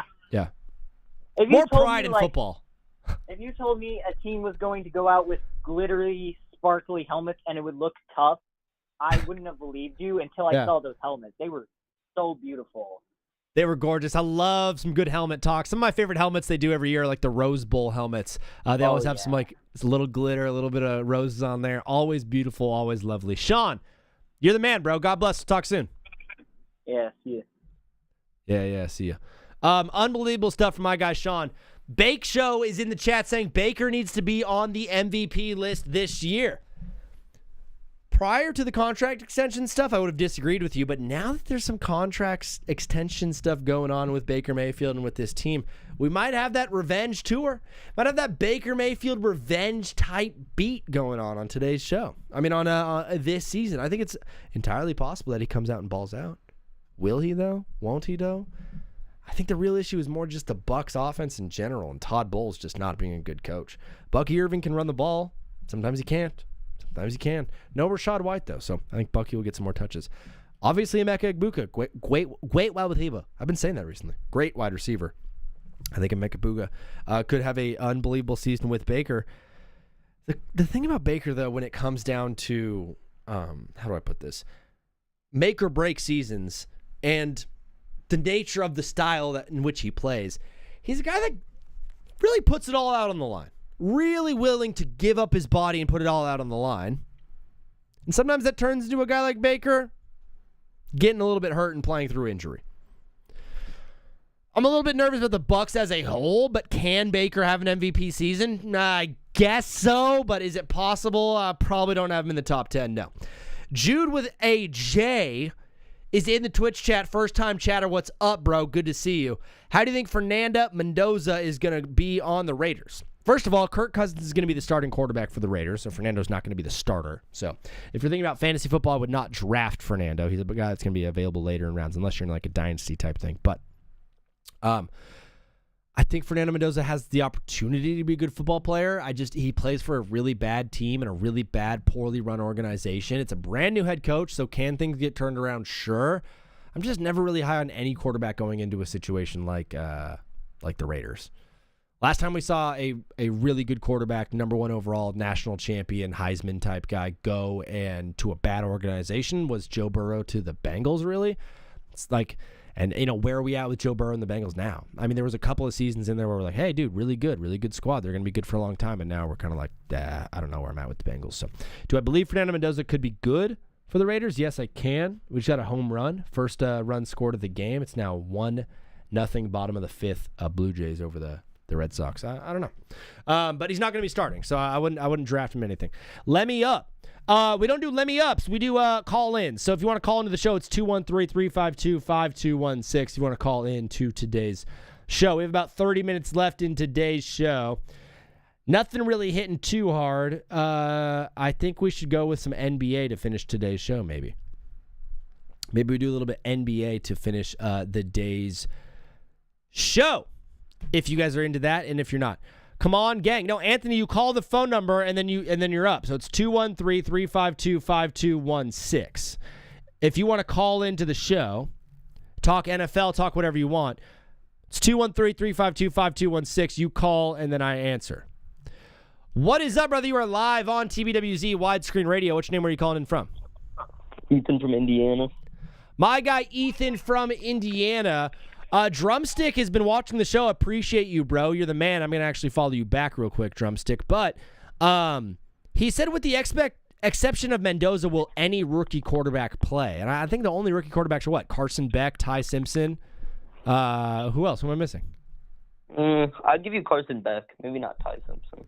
Carson Beck might be starting. I think we also got Taylon Green went to the Browns. I mean, what are we ever going to do with the Browns, Ethan? I don't know. Burn them. Burn them down. Ethan, you're calling in from Indiana. PCA or Shohei Ohtani? Who's your MVP? Is that a question? PCA. Does PCA pitch? Yeah, but does Ohtani play defense? I mean, he pitches, which is the most important position on defense. Say debatable. He's only pitched 14 games. No, just say debatable. It's debatable. Yeah, there you go. That is the answer to everything. I don't know. It's debatable.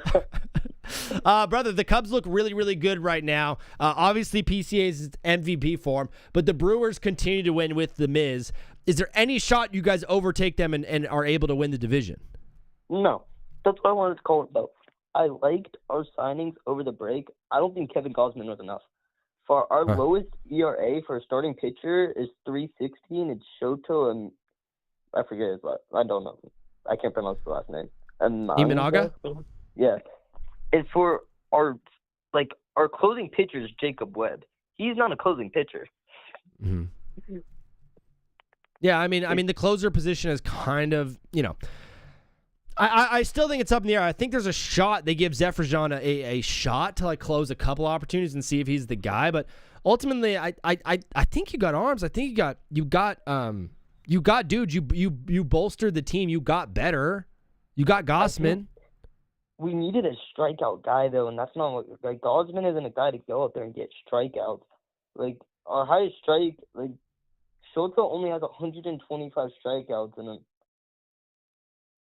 Yeah, you don't have a ton of swing and miss guys, and Zephyr is definitely more of a swing and miss guy out of the bullpen. I mean, you guys also went and got Clay Holmes. Clay Holmes is a solid pitcher. He's a good swing and miss guy. True. I feel like there was some starting. We should have gotten rid of Colin Rhea. He's probably our worst starting pitcher by far. I mean, who would you have wanted to go and get? The Rays got Freddie Peralta. Would you have wanted Freddie Peralta? Nah, we should have stolen the Miz from the Brewers. Yeah, you should have somehow swapped the Miz from. I mean, would you want to Tarek Skubal? What would you have given up for Skubal? I mean, you saw what the Dodgers gave. What the Dodgers gave the Detroit for Skubal. We could have probably given them more. We could have probably given them Ballesteros, and they would have taken it. I mean, the Angels needed Ballesteros. We got him, and he's been performing pretty well for us. No, I feel you. There's that whole, we didn't do enough at the deadline thing, but at least you did something. Your team got better at the deadline, no? That is true. Now, what about the notion that Drumstick just said in the chat? He said the Cubs are not even the best baseball team in Chicago anymore. Do we want to talk about the White Sox record? Because I'm pretty sure they're barely above 500. Let's see real quick. They're 61-56. I'm putting words in his mouth like a total jerk. No, he did not say that, but I mean, the White Sox have been a pleasant surprise. Let's see. The Cubbies have a series coming up against the Nationals, so you should do well there. If we don't sweep the Nationals, we'll be sad. You are currently down 2-1 to the Nationals in the season series, so hopefully you can get a little bit of a bump there against that team. But you just had an unbelievable series against the Dodgers. And the rest of August for you, you got the Cardinals coming up, the White Sox, the Mariners, the Diamondbacks, the Reds. You have a really winnable schedule coming up in August. Yeah, we did. And then it all is kind of coming down to that final series against the Brew Crew, kind of to determine the division, if you will. But as of right this second, you're 5.5 games back on division. Do you think there's no chance you can win that division? I feel like if we sweep the Brewers, which is possible because the last Chicago game I went to was Cubs vs. Brewers where we won. I feel like if we sweep the Brewers and stay on track, I feel like we could overtake the Brewers. The only thing is, even if the Brewers make the playoffs, I don't think they're getting far because by far their saving grace is Miz, but he can only pitch once a series. Yeah. So, if Miz isn't pitching, I feel like the Brewers are just kind of screwed. I mean, the Brewers have the best record in baseball for a reason, not just because Mizraski. That's an unbelievable team that hits the. Just say debatable. Remember? Yeah, it's debatable. There you go. Ethan, I could talk some baseball all day long, bro. I'm very excited about where we're heading in the into the playoffs. I think a lot of people are just overly hitting us with the whole the Dodgers ruined baseball thing. I'm not all the way there yet. No, they haven't. But a lot of people are thinking that they are ruining baseball. We'll talk about that as the show goes on. Ethan, brother, unbelievable stuff. Today's question of the day on TBWZ is, who's your favorite music artist right now? It's a band called Arctic Monkeys. Arctic Monkeys, bro. That's a bit of a throwback. I was jamming to them back in like 2008, 2009-ish. They had some good records back in the day. Yeah, they do. Yeah, they got some good stuff. They got like a little bit of a British twang to them, a little bit of a swing to it, a little bit of old-timey vibe, and some good guitar stuff. So Arctic Monkeys, good band, bro. Ethan, God bless. Thanks for calling in. Thanks for talking. Thanks for following. We'll talk soon. See you soon, sir. Peace. Called me sir. Like I'm important or something.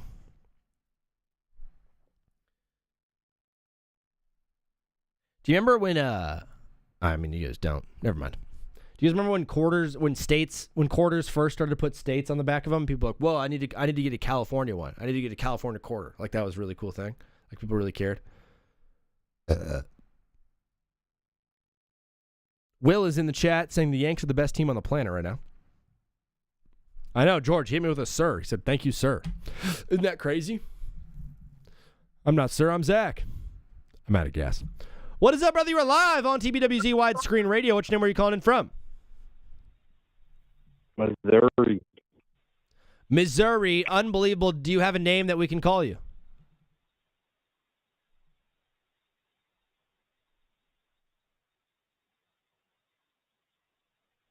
All right. Missouri. Holy crap, bro. One of the worst calls we've gotten in a while, but absolutely love the man himself. If you wanted to call back in the show, just be ready to talk. And if you are not ready to talk, it is okay. You could just sit and listen and chill and hang out with us. Let's talk a little bit about the Dodgers ruining baseball. Not a prompt that I believe, not a notion that is coming from me, but a lot of people around the league and around the world of sports believe that what the Dodgers are doing is ruining the great game of baseball. I think that's impossible. I think the only game getting ruined right now, the only sporting game or event or league that before our very eyes is slowly but surely falling to the wayside is the UFC. I feel like the UFC is dying right now, bro. We just had the White House lawn fight, and it was awesome.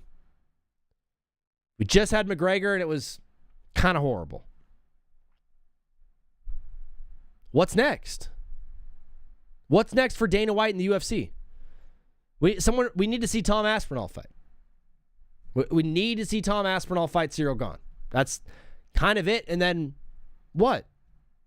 Is Justin Gaethje going to fight again? I don't know. Is Topuria going to fight again? Sure. But the luster of Ilia Topuria being this undefeated, unbelievable fighter is gone. Got his face smashed in by Justin Gaethje. Max Holloway's old, right? Patty the Pimblett. I always say Patty the Pimblett like an absolute boomer loser. Patty Pimblett, not as good as we thought he was going to be. Can he make a run? Maybe. Sean O'Malley. Where you at with Sean O'Malley? No one's had a more cherry-picked career than Sean O'Malley. Dana White has given him bum after bum after bum to fight, and he's won. And then he fights some slightly good competition, he loses, or he gets rigged his way. I don't think O'Malley is much of a fighter. Well, I want to see Makhachev again, but against who? DPP? Are we going to run back Sean Strickland and Khamzat Chimaev?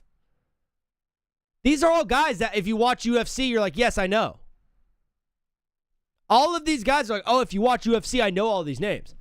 But the casual person is not tuning into UFC.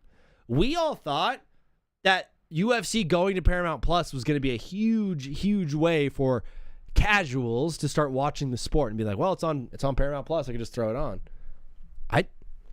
It feels like UFC is more dead right now than it ever has been in my lifetime. There's a lack of star power. There truly is. Think of in the last 2 years, all the names that were at the top of this sport and are nowhere to be found now. Israel Adesanya is just not a name anymore. Kamaru Usman, not a name anymore. Leon Edwards only can beat Usman somehow.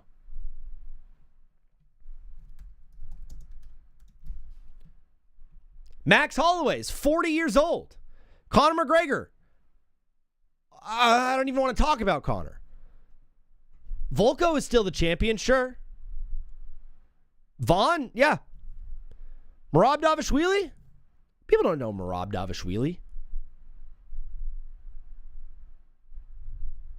Olberg just won the belt and no one cares. Everyone's like, yeah, when it is Pereira and Ankalev again. Let's get Yuri Prochazka back in here, you know? Paulo Costa was supposed to be the guy, wasn't. We're just waiting on Tom Asperell and Cyril Gahn. That's pretty much it. What is up, my brother Trey? You are live on TBWZ Widescreen Radio. How are you doing, bro? I'm doing great, man. How are you? I'm doing pretty good, talking ball, taking calls, having a good time doing so. I went live with my MVP rankings, and I know you had some choice thoughts or words for Caleb Williams being at number 1. So I'll give you the floor, bro. Why is Caleb Williams not number 1, and then who do you have as your number 1 contender for MVP? Did you see the Powerball in the state of Virginia? I did not see. No. Tell me about it. It's at about $900 million. I think there's a better chance of me walking into a 7-Eleven, buying a Powerball ticket, and hitting the $900 million than there is Caleb Williams winning an MVP this year. I mean, so mean to me and so mean to all of Chicago, but I could tell you're a writer because that was a well-written statement, brother. $900 million is a lot of money. Would you put in a bid to buy my Los Angeles Angels and save us from being a poverty franchise if you won the lottery? Yeah, you know what? Yes, and you know what I would do? I'd buy them, and then I'd give you full control. Wow, full control. I mean, dude, I'm putting the boys in Daisy Dukes, baby. We're wearing assless, what are those called? Chaps. Chaps? You're calling chaps? Yeah, we're going to be rocking chaps all up and down the football. football. I'll tell you what, that'd bring in the views. It sure would. I would make Mr. Beast the mascot of the team. It'd just be Mr. Beast's Anaheim Angels. We're changing the name back to Anaheim, and then we're going to be the Mr. Beast Angels. To give the logic, I just, here's the thing. I see the Bears regressing this year, at least a little bit. Understandable. Because, last year, they had so many things go their way that I don't think they have this year. I don't think they lead the league in turnovers again.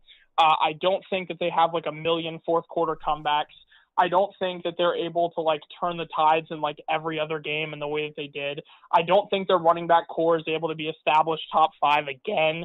I don't know if the O-line will be as good as it was last year because it's hard to maintain a top 5 O-line in the league multiple years in a row. It's just, I don't know. I just feel like some things may regress. And I feel like if that happens, Caleb might kind of just, go down a little bit in production. Not to say he'll be bad. Yeah. I just don't think he'll be MVP caliber. I totally understand that. I think regression is very, very normal, especially for a year 2 quarterback coach combo. It's definitely a possibility that regression happens. I think Caleb's biggest hurdle is also his greatest strength, his Achilles heel, if you will. He's best out of the pocket making these circus plays that are just unbelievable and end up on X and all the highlight tapes of him making some miraculous throws and stuff. When maybe it might just be best to hit the check down. So, there's a fine line between being the crazy quarterback that's chucking the ball around the field and then just being a Jared Goff type who's going to hit the check down and get all the yards. Well, here's the thing. This is why I call him the highlight merchant. Because, some of the out-of-the-pocket stuff is really cool. But when you have the 3rd lowest completion percentage in the entire NFL and you have the most total bad throws in the entire NFL, that is not a good sign. What that means is that you're doing way too much instead of just hitting the check down. And I think the problem with Caleb is that he can't. There have been so many times in the season where he's just missing 5-yard out routes, 5-yard in routes, the most simple throws you would think that he'd be able to hit easily. I feel like he might have taken the Mahomes comparison to heart a little bit. Mahomes is the guy that can do those circus plays, but also hit the checkdowns. He can do that. Yeah. He knows when to make those plays. And I think Caleb is too young to be trying to do what he's doing right now. Josh Allen's similar. Right.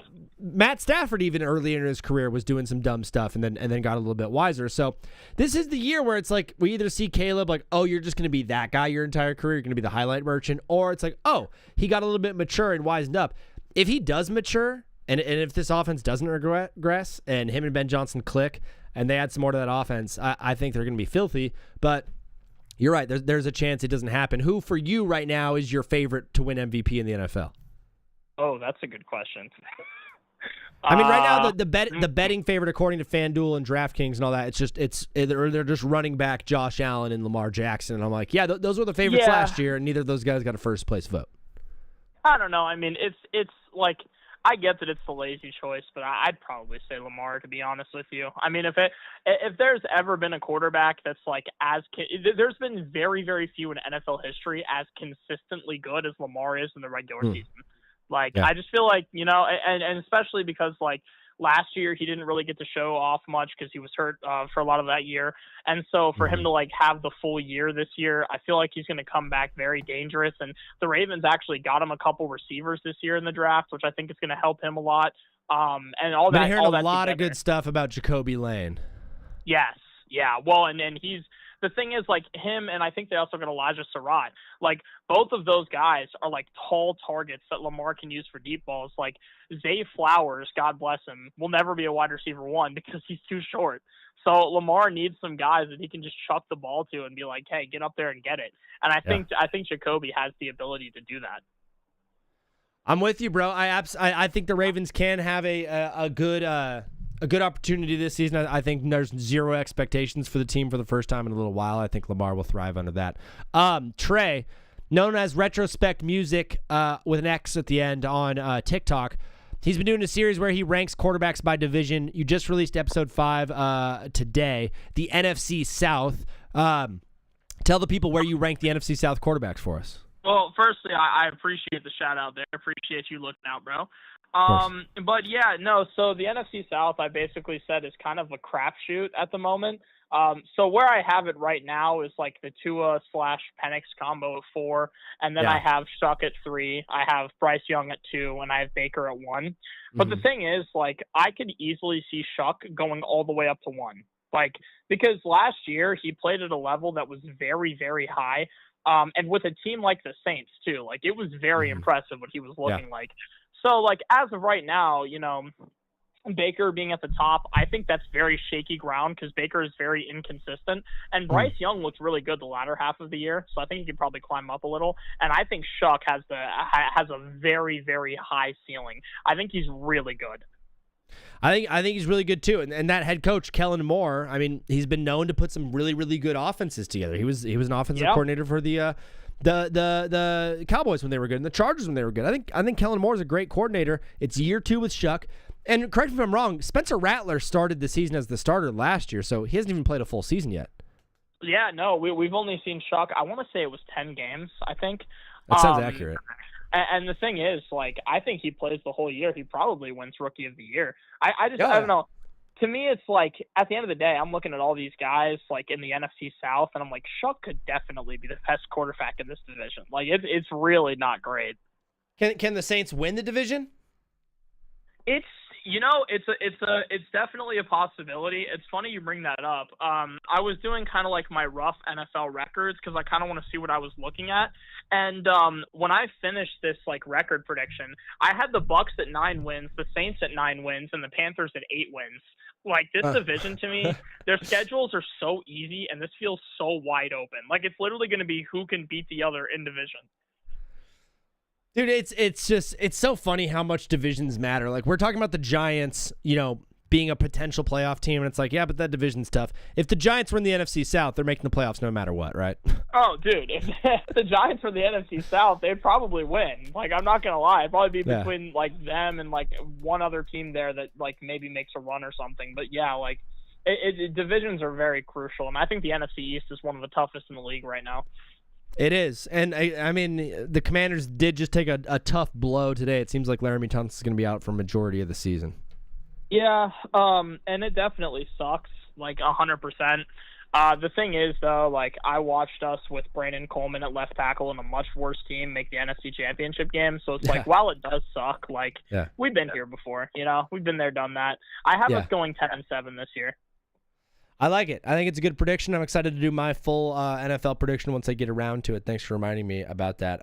Trey, question of the day on today's show. Who is your favorite music artist right now? It might not be your favorite band of all time or rapper of all time or whatever of all time, but currently right now over the last 2-3 weeks, who have you been bumping the most? That is a phenomenal question. Thank you. That's actually, and it's hard for me because so not all time, just in the last 2 to 3 weeks. It's probably either going to be The Weeknd or Kanye West. I just do this thing where like every month I feel like I have a new artist that I'm listening to every single day, and that's where this question came out of. So you have The Weeknd or Kanye? Yeah, I will. For me, like, because I go to the gym every day, so like I'm doing, it's like mostly workout music, and like if I'm looking for people to work out to, like Kanye and The Weeknd are like top tier for that. Bro, absolutely love it. I love everything you bring to the show. We're gonna be doing like I said, we're live Monday, Wednesday, Friday. So Trey is always calling in, always giving us some great stuff. So brother, appreciate you coming in. Thank you for jumping on the show, and we'll talk soon. Yeah, bro. Well, if you don't mind, I got one more thing I wanted to say before I head out. Hit me. So I do actually think that your guy at number 2 on that MVP list might have a shot. Yeah, Mike McDaniel, Tua Tagovailoa was the best quarterback in the league in 2024. You know what I'm saying, I think Justin Herbert's a little better.